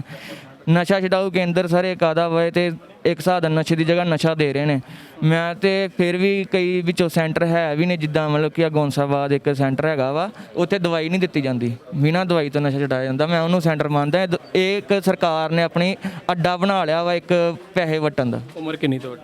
ਮੇਰੀ ਉਮਰ ਸਰ 25 ਸਾਲ ਹੈ। 25 ਸਾਲ। ਨੌਜਵਾਨਾਂ ਨੂੰ ਕੀ ਕਹਿਣਾ ਚਾਹੁੰਦੇ? ਨੌਜਵਾਨਾਂ ਨੂੰ ਇਹੀ ਕਹਿਣਾ ਚਾਹੁੰਦਾ ਵੀਰ, ਇਹ ਬਹੁਤ ਗਲਤ ਚੀਜ਼ ਹੈ, ਇਹ 'ਚ ਨਾ ਵੜਿਓ। ਇਹ 'ਚ ਮਾਂ ਪਿਓ ਦਾ ਵੀ ਨੁਕਸਾਨ ਹੈ, ਸਾਡਾ ਵੀ ਨੁਕਸਾਨ ਹੈ, ਸਾਡੇ ਸਰੀਰ ਦਾ ਨੁਕਸਾਨ, ਸਾਡੀ ਪੀੜ੍ਹੀ ਦਾ ਨੁਕਸਾਨ। ਆਪਾਂ ਚੰਗੀ ਫੈਮਿਲੀ ਤੋਂ, ਆਪਾਂ ਪੰਜਾਬ ਦੇ ਕਹਿੰਦਾ ਉਹ ਹਰੀ ਸਿੰਘ ਨਲੂਏ ਦੀਆਂ ਮਤਲਬ ਕਿ ਪੀੜ੍ਹੀਆਂ 'ਚੋਂ ਹੈ ਨਾ, ਅਤੇ ਆਪਾਂ ਹੀ ਜੇ ਮਿੱਟੀ ਹੋ ਗਏ ਤਾਂ ਸਾਡਾ ਕੱਖ ਨਹੀਂ ਬਣ ਸਕਦਾ। ਠੀਕ ਹੈ, ਆਪਾਂ ਉਹਨਾਂ ਦੀ ਔਲਾਦ ਬਣ ਕੇ ਆਪਾਂ ਉਹਨਾਂ ਦੇ ਤੋਂ ਪ੍ਰੇਰਣਾ ਲਈਏ ਅਤੇ ਆਪਣੀ ਚੰਗੀ ਜ਼ਿੰਦਗੀ ਜੀਏ। ਲੱਗਦਾ ਹੈ ਕਿ ਨੌਜਵਾਨ ਕਦੇ ਅਪਤਿਤ ਵੀ ਹੋ ਰਿਹਾ। ਸਿੱਖ ਅੱਜ ਕੱਲ੍ਹ ਸਿੱਖ ਦੇਖ ਨਹੀਂ ਰਿਹਾ ਨੌਜਵਾਨੀ। ਮੈਂ ਵੀ ਸਿੱਖ ਹੀ ਕਿਸ ਟਾਈਮ 'ਤੇ ਇਹ ਮਾੜੀ ਜਗ੍ਹਾ 'ਚ ਮਾੜੇ ਪਾਸੇ ਜਾ ਕੇ ਸਿੱਖੀ ਤੋਂ ਦੂਰ ਹੋਇਆ। ਕੋਈ ਟਾਈਮ ਸੀ ਕਿ ਜਦੋਂ ਮੈਂ ਸਵੇਰੇ ਉੱਠ ਕੇ 5 ਵਜੇ ਅੰਮ੍ਰਿਤ ਵੇਲੇ ਰੱਬ ਦਾ ਨਾਮ ਜਪਦਾ ਸੀ ਤੇ ਕਿਤੇ ਨਾ ਕਿਤੇ ਮਾੜੀ ਸੰਗਤ 'ਚ ਚੰਗਾ ਪਲੇਅਰ ਦੇ ਹੋਣ ਦੇ ਕਰਕੇ ਜਦੋਂ ਮਾੜੇ ਕਿੰਦਾ ਲੋਕ ਮਿਲ ਗਏ ਉਹਨਾਂ ਤੋਂ ਮੈਂ ਇਸ ਪਾਸੇ ਚਲ ਗਿਆ। ਵਾਪਸ ਨਹੀਂ ਆ ਸਕਦਾ ਸਿੱਖੀ ਵਾਲੇ ਪਾਸੇ? ਸਿੱਖੀ ਵਾਲੇ ਪਾਸੇ ਸਰ ਮੈਂ ਜ਼ਰੂਰ ਆਉਣਾ ਚਾਹੁੰਦਾ ਵਾਂ। ਠੀਕ ਆ, ਮੈਂ ਜ਼ਰੂਰ ਆਵਾਂ ਸਰ, ਆਊਂਗਾ, ਜ਼ਰੂਰ ਆਊਂਗਾ, ਮੈਂ ਹਿੰਮਤ ਕਰਾਂਗਾ ਪੂਰੀ। ਬਾਕੀ ਇਹ ਕਿ ਮੈਨੂੰ ਥੋੜੀ ਜੀ ਸਪੋਰਟ ਦੀ ਲੋੜ ਆ, ਉਹ ਮਹਾਰਾਜ ਆਪੇ ਦੇਣਗੇ ਜਦੋਂ ਬਲ ਬਖਸ਼ਣਗੇ, ਮੈਂ ਜ਼ਰੂਰ ਆਵਾਂਗਾ। ਕਿਉਂ ਸਾਡੇ 10ਵੇਂ ਪਿਤਾ ਨੇ ਜੇ ਸਾਡੇ ਲਈ ਇੰਨੀਆਂ ਕੁਰਬਾਨੀਆਂ ਦਿੱਤੀਆਂ ਵਾ, ਤੇ ਜੇ ਆਪਾਂ ਉਹਨਾਂ ਲਈ ਇੰਨਾ ਵੀ ਨਹੀਂ ਕਰ ਸਕਦੇ ਤੇ ਫਿਰ ਬਹੁਤ ਗਲਤ ਗੱਲ ਹੈ। ਇਹ ਨਸਲਕੁਸ਼ੀ ਦੀ ਗੱਲ ਕਰ ਰਹੇ ਆ। ਪੰਜਾਬ ਦੇ ਵਿੱਚ ਤਹਾਕਿਆਂਬਦੀ ਨਸਲਕੁਸ਼ੀ ਹੋਈ ਆ। ਹੁਣ ਉਹ ਨਸਲਕੁਸ਼ੀ ਜਿਹੜੀ ਨਸ਼ੇ ਪ੍ਰਤੀ ਹੋ ਰਹੀ ਆ, ਸਰਕਾਰਾਂ ਆਪ ਹੀ ਕਰਵਾ ਰਹੀਆਂ। ਵੀਰ ਨੇ ਦੱਸਿਆ ਆਉਣ ਵਾਲੇ ਸਮੇਂ ਦੇ ਵਿੱਚ ਵੇਖਦੇ ਆ ਇਹ ਸੁਨੇਹਾ ਵੀਰ ਦਾ ਕਿੱਥੋਂ ਤੱਕ ਜਾਂਦਾ। ਜੇ ਲੋਕਡਾਊਨ ਦੇ ਵਿੱਚ ਹਰ ਇੱਕ ਚੀਜ਼ ਬੰਦ ਹੋ ਸਕਦੀ, ਨਸ਼ਾ ਕਿਉਂ ਨਹੀਂ ਬੰਦ ਹੋਇਆ? ਨੌਜਵਾਨੀ ਦੇ ਨਸ਼ਿਆਂ ਦੇ ਵਿੱਚ ਰੁਝਾਨ ਦੇ ਵਿੱਚ ਰੁੜ ਰਹੀ ਆ। ਪਰ ਇੱਕ ਮੈਸੇਜ ਆ ਵੀਰ ਵੱਲੋਂ ਕਿ ਆਪਾਂ ਨੂੰ ਇਹ ਤੋਂ ਦੂਰ ਰਹਿਣਾ ਚਾਹੀਦਾ। ਆਓ ਆਪਾਂ ਸਾਰੇ ਰਲ ਮਿਲ ਕੇ ਆਪਣੇ ਪੰਜਾਬ ਨੂੰ ਖੁਸ਼ਹਾਲ ਬਣਾਈਏ। ਖਾਸ ਕਰਕੇ ਨੌਜਵਾਨਾਂ ਨੂੰ ਇੱਕ ਸੁਨੇਹਾ ਕਿ ਇਹ ਤੋਂ ਆਪਾਂ ਛੁਟਕਾਰਾ ਪਾ ਸਕਦੇ ਹਾਂ। ਜੇ 1 ਸਾਲ ਦੇ ਵਿੱਚ ਇਹ ਛੁਟਕਾਰਾ ਪਾ ਸਕਦਾ ਤੇ ਸੋਚਣਾ ਪਊਗਾ ਨਾ ਸੈਂਟਰਾਂ ਵਾਲਿਆਂ ਨੂੰ ਜਿਹੜੇ ਲਗਾਤਾਰ 2 ਸਾਲ ਤੋਂ ਦਵਾਈਆਂ ਦੇ ਰਹੇ ਆ, ਪਰ ਉਹ ਛੁੱਟ ਕਿਉਂ ਨਹੀਂ ਰਹੀਆਂ। ਉਹਨਾਂ ਵੱਲ ਵੀ ਆਪਾਂ ਚੱਲਦੇ ਹਾਂ, ਨਾਲੇ ਉਹਨਾਂ ਨਾਲ ਗੱਲਬਾਤ ਕਰਦੇ ਹਾਂ। ਉਸ ਤੋਂ ਬਾਅਦ 'ਚ ਫਿਰ ਇਸ ਵੀਰ ਦੇ ਨਾਲ ਗੱਲਬਾਤ ਕਰਾਂਗੇ ਕਿਉਂਕਿ ਸੈਂਟਰ 'ਚੋਂ ਦਵਾਈ ਲੈ ਕੇ ਉਹਨਾਂ ਦਾ ਕੀ ਕਹਿਣਾ, ਤੇ ਉਸ ਤੋਂ ਬਾਅਦ ਦੇ ਵਿੱਚ 2 ਸਾਲ ਤੋਂ ਲਗਾਤਾਰ ਇਹ ਦਵਾਈ ਖਾ ਰਿਹਾ, ਉਹਦੇ ਵਿੱਚ ਕਿਹੋ ਜਿਹਾ ਅਸਰ ਹੈਗਾ ਵਾ ਜਿਹੜਾ ਨਾ ਤੇ ਉਹ ਨਸ਼ਾ ਛੱਡਿਆ ਜਾ ਰਿਹਾ ਤੇ ਨਾ ਦਵਾਈ ਛੱਡੀ ਜਾ ਰਹੀ ਆ। ਇਹ ਨੌਜਵਾਨਾਂ ਜਿਹੜੀ ਗੱਲਬਾਤ ਕੀਤੀ ਸੀ, ਇਹ ਨਸ਼ੇ ਦਾ ਆਦੀ ਆ। ਨਸ਼ੇ ਦਾ ਆਦੀ ਆ, ਨਸਲਕੁਸ਼ੀ ਹੋ ਰਹੀ ਆ। ਨਸਲਕੁਸ਼ੀ ਹੋ ਕੇ ਦੀ ਰਹੀ ਆ, ਸਿੱਖਾਂ ਦੀ ਹੋ ਰਹੀ ਆ। ਉਹਦੇ ਵਿੱਚ ਜ਼ਰੂਰੀ ਨਹੀਂ ਕਿ ਸਿੱਖਾਂ ਦੇ ਹੀ ਬੱਚੇ ਜਿਹੜੇ ਉਹ ਨਸ਼ਾ ਖਾਂਦੇ ਆ, ਇਹਦੇ ਵਿੱਚ ਹਿੰਦੂ ਵੀ ਹੋ ਸਕਦਾ, ਮੁਸਲਮਾਨ ਭਾਈਚਾਰਾ ਵੀ ਹੋ ਸਕਦਾ। ਨੌਜਵਾਨੀ ਗਲਤ ਪਾਸੇ ਤੁਰ ਰਹੀ ਆ। ਨੌਜਵਾਨੀ ਨੂੰ ਸਹੀ ਰਾਹ 'ਤੇ ਪਾਉਣ ਵਾਸਤੇ ਕਿਤੇ ਨਾ ਕਿਤੇ ਕਦਮ ਤੇ ਸਾਨੂੰ ਚੁੱਕਣੇ ਪੈਣਗੇ। ਪ੍ਰਸ਼ਾਸਨ ਨੂੰ ਵੀ ਆਪਣੀ ਭੂਮਿਕਾ ਨਿਭਾਉਣੀ ਪਊਗੀ ਤੇ ਸਰਕਾਰਾਂ ਵੀ ਆਪੋ ਆਪਣੇ ਫਰਜ਼ ਸਮਝਣ ਤੇ ਖਾਸ ਕਰਕੇ ਮੀਡੀਆ ਵੀ ਆਪਣਾ ਫਰਜ਼ ਪਛਾਣੇ। ਆਵਾਜ਼ ਤੇ ਜ਼ਰੂਰ ਚੁੱਕਦੇ ਰਵਾਂਗੇ ਸਮੇਂ ਦੇ ਉੱਤੇ, ਪਰ ਇਹ ਆਵਾਜ਼ ਚੁੱਕਣ ਵਾਸਤੇ ਵੀ ਮੈਨੂੰ ਲੱਗਦਾ ਪੰਜਾਬ ਦੇ ਵਿੱਚ ਵੀ ਬੜਾ ਬਲਵਾਨ ਜਿਗਰਾ ਚਾਹੀਦਾ। ਕਿਉਂਕਿ ਜਦੋਂ ਆਵਾਜ਼ ਚੱਕਦੇ ਆ ਨਾ ਤਾਂ ਤੁਹਾਡੇ ਉੱਤੇ ਬੈਨ ਲੱਗ ਜਾਂਦੇ ਆ। ਆਵਾਜ਼ ਚੁੱਕਣ ਵਾਸਤੇ ਵੀ ਤੁਹਾਨੂੰ ਵੱਡੇ ਜਿਗਰੇ ਚਾਹੀਦੇ ਆ। ਇਹ ਆਵਾਜ਼ ਚੁੱਕਣ ਵਾਸਤੇ, ਉਸ ਵੀਰ ਦੀ ਆਵਾਜ਼ ਬਣਨ ਵਾਸਤੇ ਸਾਡੇ ਨਾਲ ਲੋਕ ਇਨਸਾਫ ਪਾਰਟੀ ਤੋਂ ਵੀਰ ਮਨਦੀਪ ਸਿੰਘ ਆ। ਜੇ ਹੁਣ ਇਸ ਟਾਈਮ ਦੀ ਗੱਲ ਕਰੀਏ ਤੇ ਮੈਨੂੰ ਲੱਗਦਾ ਸੁਖਪਾਲ ਸਿੰਘ ਖਹਿਰਾ ਤੇ ਸਿਮਰਜੀਤ ਸਿੰਘ ਬੈਂਸ ਹੀ ਹੈਗੇ ਜਿਹੜੇ ਪੰਜਾਬ ਦੀ ਧਰਤੀ ਉੱਤੇ ਕਿਤੇ ਨਾ ਕਿਤੇ ਆਵਾਜ਼ ਜ਼ਰੂਰ ਚੱਕ ਰਹੇ ਆ। ਉਹ ਨੌਜਵਾਨ ਪੀੜ੍ਹੀ ਵਾਸਤੇ ਹੋਵੇ ਜਾਂ ਕਿਸਾਨਾਂ ਪ੍ਰਤੀ ਹੋਵੇ। ਹਾਂ, ਸਮੇਂ ਤੇ ਮੁਜ਼ਾਹਰੇ ਤਾਂ ਕੀਤੇ ਜਾਂਦੇ ਸੀ, ਪਰ ਲੋਕਡਾਊਨ ਦਾ ਕਰਕੇ ਕਿਤੇ ਨਾ ਕਿਤੇ ਸਭ ਕੁਝ ਬੰਦ ਹੋ ਚੁੱਕਾ। ਪਰ ਲਾਈਵ ਹੋ ਕੇ ਘਰੋਂ ਬੈਠਣਾ ਤੇ ਉਹ ਸੁਨੇਹੇ ਦੇਣੇ, UAPA ਐਕਟ ਦੇ ਉੱਤੇ ਬੋਲਣਾ, ਸੁਖਪਾਲ ਸਿੰਘ ਖਹਿਰਾ ਖੁਦ ਬੋਲ ਰਹੇ ਆ। ਜੇ ਮੈਂ ਵਿਰੋਧੀ ਧਿਰ ਦੀ ਗੱਲ ਕਰਾਂ, ਆਮ ਆਦਮੀ ਪਾਰਟੀ ਕਿਤੇ ਨਾ ਕਿਤੇ ਚੁੱਪ ਕਰਕੇ ਬੈਠੀ ਆ। ਨਿਸ਼ਾਨੇ ਸਾਧੇ ਜਾ ਰਹੇ ਇੱਕ ਦੂਜੇ ਉੱਤੇ, ਪਰ ਨੁਕਸਾਨ ਕਿਹਦਾ ਹੋ ਰਿਹਾ? ਨੌਜਵਾਨ ਪੀੜ੍ਹੀ ਦਾ। ਲੋਕਡਾਊਨ ਲੱਗਦਾ, ਪੰਜਾਬ ਬੰਦ ਰਹਿੰਦਾ, ਭਾਰਤ ਬੰਦ ਰਹਿੰਦਾ, ਦੁਨੀਆ ਹੀ ਇੱਕਦਮ ਰੁਕ ਜਾਂਦੀ ਆ, ਪਰ ਨਸ਼ਾ ਨਹੀਂ ਰੁਕਦਾ। ਇਹਦੇ ਵਾਸਤੇ ਜ਼ਿੰਮੇਵਾਰ ਕੌਣ ਆ? ਮਨਦੀਪ ਸਿੰਘ ਨਾਲ ਗੱਲ ਕਰਦੇ। ਮਨਦੀਪ ਸਿੰਘ, ਕੀ ਲੱਗਦਾ ਤੁਹਾਨੂੰ? ਵੀਰ ਨੇ ਇੱਕ ਗੱਲ ਤੇ ਕਹੀ ਹੈਗੀ ਹੈ ਕਿ ਇਹਦੇ ਵਿੱਚ ਵੱਡਾ ਯੋਗਦਾਨ ਨਸ਼ਿਆਂ ਦੇ ਵਿੱਚ ਸਰਕਾਰਾਂ ਦਾ, ਪਰ ਸਰਕਾਰਾਂ ਤੇ ਕਹਿ ਰਹੀਆਂ ਕਿ ਅਸੀਂ ਕੁਝ ਦਿਨਾਂ ਦੇ ਵਿੱਚ ਬੰਦ ਕਰ ਦਾਂਗੇ। 3.5 ਸਾਲ ਤੋਂ ਸਮਾਂ ਵੱਧ ਲੰਘ ਚੁੱਕਾ, ਨਸ਼ੇ ਅਜੇ ਤੱਕ ਨਹੀਂ ਬੰਦ। ਮੈਂ ਇੱਕੋ ਗੱਲ ਕਹਾਂਗਾ ਜੀ, ਮੈਂ ਵੀ ਸਰਕਾਰ ਅਗਰ ਚਾਹਵੇ ਤੇ ਸਭ ਕੁਝ ਪੋਸੀਬਲ ਹੈ। ਹੁਣ ਲਾਕਡਾਊਨ ਹੀ ਲੈ ਲਓ। ਲਾਕਡਾਊਨ ਦੇ ਵਿੱਚ ਸਰਕਾਰ ਨੇ ਚਾਹਿਆ ਸੀਗਾ ਵੀ ਇੱਕ ਵੀ ਬੰਦਾ ਘਰੋਂ ਬਾਹਰ ਨਹੀਂ ਆਉਣ ਦੇਣਾ, ਤੇ ਉੱਦਾਂ ਹੀ ਹੋਇਆ ਜੀ। ਠੀਕ ਹੈ, ਤੇ ਨਸ਼ਾ ਤਾਂ ਬੜੀ ਛੋਟੀ ਜਿਹੀ ਚੀਜ਼ ਹੈ। ਨਸ਼ਾ ਬੰਦ ਕਰਨ ਦੀ ਕਿਹੜੀ ਗੱਲ ਹੈ? ਸਿਰਫ ਨੀਅਤ ਚਾਹੀਦੀ ਆ ਨਸ਼ਾ ਬੰਦ ਕਰਨਾ ਹੋਵੇ ਤੇ। ਬਾਕੀ ਇਹਨਾਂ ਨੂੰ ਆਪਣੇ ਬੱਚੇ ਵੇਖਦੇ, ਕੀ ਗੱਲ ਪੰਜਾਬ ਦੇ ਬਾਕੀ ਪਰਿਵਾਰਾਂ ਦੇ ਬੱਚੇ ਨਹੀਂ ਵੇਖਦੇ? ਪਰਮਾਤਮਾ ਨਾ ਕਰੇ, ਮੈਂ ਕੋਈ ਬਦਦੁਆ ਨਹੀਂ ਦਿੰਦਾ ਜੀ। ਮੈਂ ਇਹਨਾਂ ਨੂੰ ਇੱਕ ਨਾ ਐਗਜ਼ਾਮਪਲ ਦਿੰਦਾ ਵਾ, ਕਿਤੇ ਸੋਚ ਕੇ ਵੇਖਣ ਕਿਤੇ ਇਹਨਾਂ ਦਾ ਬੱਚਾ ਨਸ਼ਾ ਕਰਦਾ ਹੋਵੇ ਤੇ ਘਰ ਦੇ ਕੀ ਹਾਲਾਤ ਹੋਣਗੇ। ਉਹੀ ਹਿਸਾਬ ਲੋਕਾਂ ਦੀਆਂ ਮਾਵਾਂ ਇੰਨੀਆਂ ਵਿਚਾਰੇ ਟੀਕੇ ਲਾਉਂਦੇ ਮਰ ਗਏ, ਟੀਕਾ ਹੀ ਵਿੱਚੇ ਰਹਿ ਗਿਆ ਉਹਨਾਂ ਦਾ। ਕੌਣ ਜ਼ਿੰਮੇਵਾਰ ਹੈ? ਫਿਰ ਨਸ਼ਾ ਛਡਾਊ ਕੇਂਦਰ ਦੀ ਆੜ ਦੇ ਵਿੱਚ ਨਸ਼ਾ ਵਿਕਾਊ ਕੇਂਦਰ ਚੱਲਦੇ ਪਏ ਆ ਜੀ। ਹਲੇ 2 ਸਾਲ ਤੋਂ ਬੱਚਾ ਦਵਾਈ ਲੈ ਰਿਹਾ ਵਾ, ਤੇ 2 ਸਾਲ ਪਹਿਲਾਂ ਜਿਹੜੀ ਫਸਟ ਡੇ ਉਹਨੇ ਡੋਜ਼ ਖਾਧੀ ਸੀ, ਉਹੀ ਡੋਜ਼ ਉਹਦੀ ਅੱਜ ਹੈ। ਜਦ ਕਿ ਮੈਂ ਨੈਟ ਤੋਂ ਸਰਚ ਕੀਤਾ ਸੀਗਾ ਜੀ, ਮੈਂ ਵੀ ਇਹਦਾ ਕੋਰਸ ਹੈਗਾ ਵਾ 30 ਦਿਨ ਦਾ, 60 ਦਿਨ ਦਾ, 90 ਦਿਨ ਦਾ। ਕੋਈ 2% ਲੋਕ ਹੁੰਦੇ ਆ ਜਿਹੜੇ 90 ਦਿਨ ਤੋਂ ਬਾਅਦ ਵੀ ਕੋਈ 15-20 ਦਿਨ, ਮਹੀਨਾ ਕੋਈ ਦਵਾਈ ਖਾ ਸਕਦੇ ਆ। ਤੇ 2 ਸਾਲ ਉੱਥੇ ਤੱਕ ਮੈਂ ਦਵਾਈਆਂ ਖਾਂਦਿਆਂ ਨੂੰ ਕਈਆਂ ਨੂੰ 4-4, 5-5 ਸਾਲ ਹੋ ਚੁੱਕੇ ਆ ਜੀ। ਕਿਤੇ ਅੰਮ੍ਰਿਤਸਰ 'ਚ ਝਾਤੀ ਤਾਂ ਮਾਰੋ। ਮੈਂ ਜੀ ਬਲਬੀਰ ਸਿੰਘ ਸਿੱਧੂ ਜੀ ਕੋਲੋਂ ਇੱਕ ਮੈਂ ਨਾ ਮੰਗ ਕਰਦਾ ਵਾਂ, ਕਦੀ ਆਪਣੇ ਅਫਸਰ ਭੇਜੇ ਆ ਇਹਨਾਂ ਵਿੱਚ ਵੀ ਜਾ ਕੇ ਯਾਰ ਚੈੱਕ ਕਰਕੇ ਆਓ ਕਦੀ ਵੀ ਟਾਈਮ ਟੂ ਟਾਈਮ ਵੀ ਕੀ ਹੋ ਰਿਹਾ ਵਾ, ਕਿੱਦਾਂ ਹੋ ਰਿਹਾ ਵਾ, ਕਿੰਨੀ ਕੁ ਇੰਪਰੂਵਮੈਂਟ ਹੋ ਰਹੀ ਆ।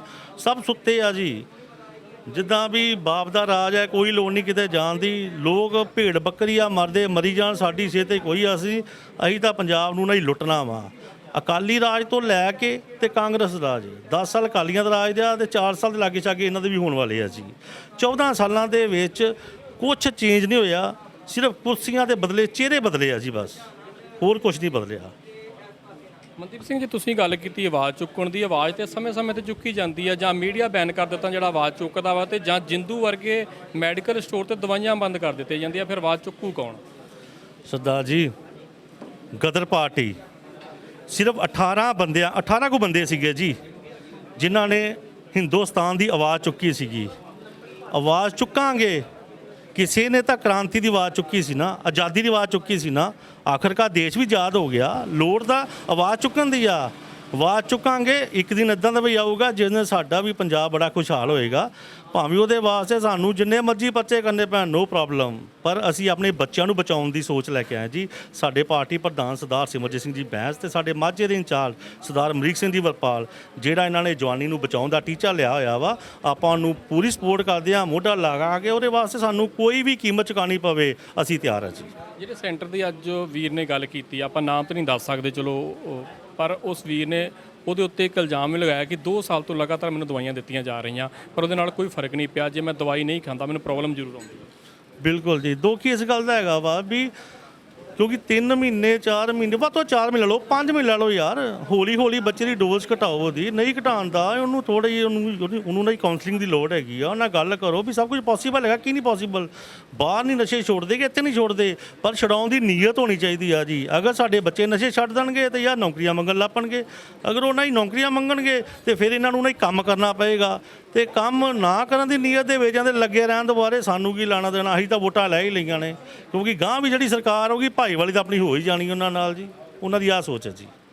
ਬਿਲਕੁਲ ਜੀ, ਮਨਦੀਪ ਸਿੰਘ ਲੋਕ ਇਨਸਾਫ ਪਾਰਟੀ ਤੋਂ ਆਵਾਜ਼ ਚੱਕੀ ਹੈਗੀ ਆ, ਮੁੰਡੇ ਦੇ ਨਾਲ ਮੋਢਾ ਜੋੜ ਕੇ ਖੜੇ ਆ। ਤੇ ਅੱਗੇ ਆਪਾਂ ਚੱਲਦੇ ਆ ਉਸ ਦਵਾਖਾਨਾ ਜਿੱਥੇ ਇੱਕ ਆਸ ਦੀ ਕਿਰਨ ਹੁੰਦੀ ਹੈ ਕਿ ਮੇਰਾ ਬੱਚਾ ਦਵਾਖਾਨੇ ਚਲੇ ਗਿਆ, ਉਹ ਦਵਾ ਲੈਣ ਵਾਸਤੇ ਪਹੁੰਚ ਰਿਹਾ, ਮਾਂ ਬਾਪ ਉਹਨੂੰ ਪੈਸੇ ਵੀ ਦਿੰਦੇ ਆ ਕਿ ਆ ਲੈ ਪੁੱਤਰਾ ਤੂੰ ਚਿੱਟੇ ਦਾ ਨਸ਼ਾ ਛੱਡ ਦਿੱਤਾ ਵਾ, ਤੂੰ ਆ ਲੈ ਦਵਾਈ ਵਾਸਤੇ ਪੈਸੇ ਲੈ ਲਾ। ਪਰ ਹਫ਼ਤਿਆਂ ਬੱਧੀ ਉਹ ਲਗਾਤਾਰ ਦਵਾਈਆਂ ਲੈ ਰਿਹਾ, ਬਸ ਮਹੀਨਿਆਂ ਬੱਧੀ ਹੋ ਗਈਆਂ, ਫਿਰ ਸਾਲਾਂ ਬੱਧੀ ਹੋ ਗਈਆਂ, ਪਰ ਦਵਾਈ ਜਿਉਂ ਦੀ ਤਿਉਂ ਆ।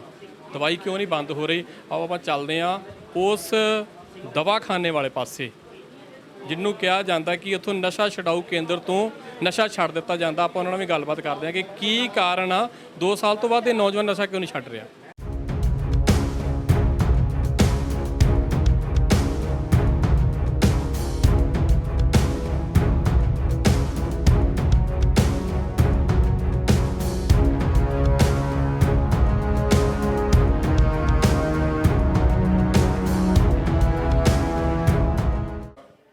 ਸਮਰਪਣ ਹਸਪੀਟਲ 'ਚ ਪਹੁੰਚ ਚੁੱਕੇ ਹੈਗੇ ਆ। ਸਮਰਪਣ ਹਸਪੀਟਲ ਜਿੱਥੇ ਕਿ ਨਸ਼ੇ ਛਡਾਏ ਜਾਂਦੇ ਆ। ਇਲਜ਼ਾਮ ਲਗਾਇਆ ਗਿਆ ਸੀ ਉਹ ਨੌਜਵਾਨ ਵੱਲੋਂ ਕਿ ਮੇਰੀ ਦਵਾਈ ਛਡਵਾਈ ਨਹੀਂ ਗਈ, ਸਗੋਂ ਕਿ ਮੈਨੂੰ ਲੱਤ ਲਗਾ ਦਿੱਤੀ ਗਈ ਆ। ਮੈਡਮ ਸਾਡੇ ਨਾਲ ਆ, ਡਾਕਟਰ ਸਾਹਿਬ, ਉਹਨਾਂ ਨਾਲ ਗੱਲਬਾਤ ਕਰਦੇ ਆ, ਆਪਣਾ ਨਾਮ ਪੁੱਛਦੇ, ਕੀ ਨਾਮ ਤੁਹਾਡਾ? डॉक्टर चैतन्य।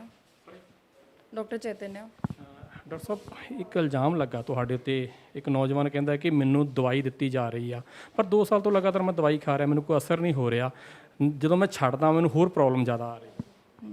कैसा रहता है ये एडिक्शन का जो ट्रीटमेंट प्रोटोकॉल है, वैसे आइडली 6 मंथ्स टू 1 ईयर का कोर्स रहता है, और जो 6 मंथ्स मैं आपको बोल रही हूँ वो वैसे रहता है, मतलब जो हम ट्रीटमेंट चालू करते हैं, लेट से अगर 3 गोलियों से अपन ने चालू किया, 15 दिन में हम उसे 2.5 कर देते हैं, फिर और डिक्रीज़ करते जाते हैं। तो हम ये मान के चलते हैं कि जो मेडिसिन है वो 6 मंथ्स में कम होके बंद हो जाएगी। तो इसमें दोनों का ही इन्वॉल्वमेंट रहता है, पेशेंट का भी और डॉक्टर का भी। डॉक्टर एडवाइस करेगा कि आप थोड़ी गोलियां कम करके देखो, अगर ठीक है तो फिर और कम करते जाएंगे 15-15 दिन में। तो लाइक पेशेंट, अगर मान लीजिए कभी कभार ऐसा होता है पेशेंट रेडी नहीं होते, पेशेंट को ये होता है क्या, मतलब विड्रॉल सिम्टम्स जिसे हम बोलते हैं, मतलब वॉमिटिंग शुरू हो जाना या हाथ पैर में दर्द होना, वो उन्हें ज़्यादा फील होता है, तो वो उस फियर के कारण भी कभी कभार कम नहीं करते। और जिस पेशेंट की आप बात कर रहे हैं उसकी गोली मैंने कम करी थी, वो पहले 3 टैबलेट पे था, फिर उसे डिक्रीज़ करके 2 टैबलेट कर दी थी, बट अनफॉर्चुनेटली वो रिलैप्स हो गया, मतलब उसने वापस से हेरोइन लेना शुरू कर दिया, तो हमें वापस से उसकी 3 टैबलेट्स करनी पड़ी। और वो 3 टैबलेट्स कर दी तो फिर वापस से आपका 6 मंथ्स का मतलब हो गया, लाइक वापस से साइकिल रिपीट हो गया। तो इस केस में हमारी तरफ से काउंसलिंग भी होती है, ये सब भी करते हैं, बट वो पेशेंट का मोटिवेशन भी रहता है। कई बार पेशेंट रिलैप्स हो जाते हैं और ट्रीटमेंट एक्सटेंड हो सकता है। ਇੱਕ ਉਹਨੇ ਗੱਲ ਕੀਤੀ ਹੈਗੀ ਕਿ ਜਦੋਂ ਹਸਪੀਟਲ ਤੁਹਾਡੇ ਆਉਂਦੇ ਆ, ਜਦੋਂ ਐਂਟਰੀ ਹੁੰਦੀ ਆ, ਅਸੀਂ ਸਿੱਧੀ ਜਾ ਕੇ ਦਵਾਈ ਲੈ ਸਕਦੇ ਹਾਂ, ਸਾਨੂੰ ਕੋਈ ਡਾਕਟਰ ਨਹੀਂ ਦੇਖਦਾ ਜਾਂ ਸਾਨੂੰ ਦੱਸਿਆ ਨਹੀਂ ਜਾਂਦਾ ਜਾਂ ਦਵਾਈ ਘਟਾਈ ਨਹੀਂ ਜਾਂਦੀ, ਇਹਦੇ ਬਾਰੇ ਕੀ ਕਹਿਣਾ ਚਾਹੋਗੇ? ये बिल्कुल गलत है। कभी ऐसा नहीं होता, आप खुद आके देख लीजिए। पेशेंट आता है, रिसेप्शन पे जाते हैं, उसके बाद साइकोलॉजिस्ट, उसके बाद यहाँ पर देखा जाता है और पेशेंट को हम एडवाइस करते हैं सब पेशेंट को ही कि गोली कम करनी जाए। थोड़ा काउंसलिंग भी किया जाता है, अगर पेरेंट्स या फैमिली का इन्वॉल्वमेंट लग रहा है तो वो भी इन्वॉल्व किया जाता है। ਪਰ ਉਹ ਕਹਿ ਰਿਹਾ ਕਿ 2 ਸਾਲ ਤੋਂ ਪਹਿਲਾਂ ਮੈਂ ਜ਼ਰੂਰ ਹੈਰੋਇਨ ਨਸ਼ਾ ਲੈਂਦਾ ਸੀ, ਚਿੱਟੇ ਦਾ ਨਸ਼ਾ ਕਰਦਾ ਸੀ, 2 ਸਾਲ ਤੋਂ ਬਾਅਦ ਮੈਂ ਨਸ਼ਾ ਨਹੀਂ ਕਰ ਰਿਹਾ, ਮੈਂ ਲਗਾਤਾਰ ਗੋਲੀਆਂ ਖਾ ਰਿਹਾ। गोली जब छड़ है ना, अभी आप देखिए जैसे मैं यहाँ पर 5-6 महीने से ही हूँ, तो मैं वो 6 मंथ्स का बता रही हूँ कि पेशेंट ऐसे रिलैप्स हुआ था, फिर हमें वापस से गोलियाँ बढ़ानी पड़ी। अभी अगर मान लो वो 3 टैबलेट्स पे है तो हम उसे डिक्रीज़ करेंगे, उसे मोटिवेट बोलेंगे भाई ठीक है आप 2.5 करके देखो, 2 करके देखो। बट अगर इन केस पेशेंट वापस से रिलैप्स हो गया तो फिर वो वापस है भाई, इट्स नॉट लाइक फीवर। क्या मैंने आज मुझे बुखार आया, आज मुझे कुछ डायग्नोज हुआ और मैंने 5 दिन गोलियाँ खा ली वो ठीक हो जाएगा। इसमें थोड़ा लाइक खुद का इन्वॉल्वमेंट, मोटिवेशन चाहिए होता है, और वो लाइक कभी कभार हो सकता है जो आप बात बोल रहे हैं कि पेशेंट को ज़्यादा टाइम लग सकता है। ਜਿਹੜੀ ਗੋਲੀ ਦਿੰਨੇ ਆ ਤੁਸੀਂ ਉਹਦੇ ਬਾਰੇ ਥੋੜਾ ਦੱਸ ਸਕਦੇ ਆ, ਕਿਹੜੀ ਗੋਲੀ ਆ, ਉਹ ਕਿੰਨਾ ਸਮਾਂ ਖਾਣੀ ਪੈਂਦੀ ਹੈ? जो टैबलेट्स रहती है ये ओपियोइड जो नशा होता है, लाइक ओपियोइड डेरिवेटिव के जैसे अफीम हो गया या फिर दूसरे लाइक नशा जैसे कि हेरोइन हो गया और यहाँ पर भुक्की का, इन सब का जो नशा है उनके अंदर दी जाती है। और इस जो टैबलेट है उसका कंटेंट होता है बुप्रेनॉर्फिन प्लस नालेक्सोन।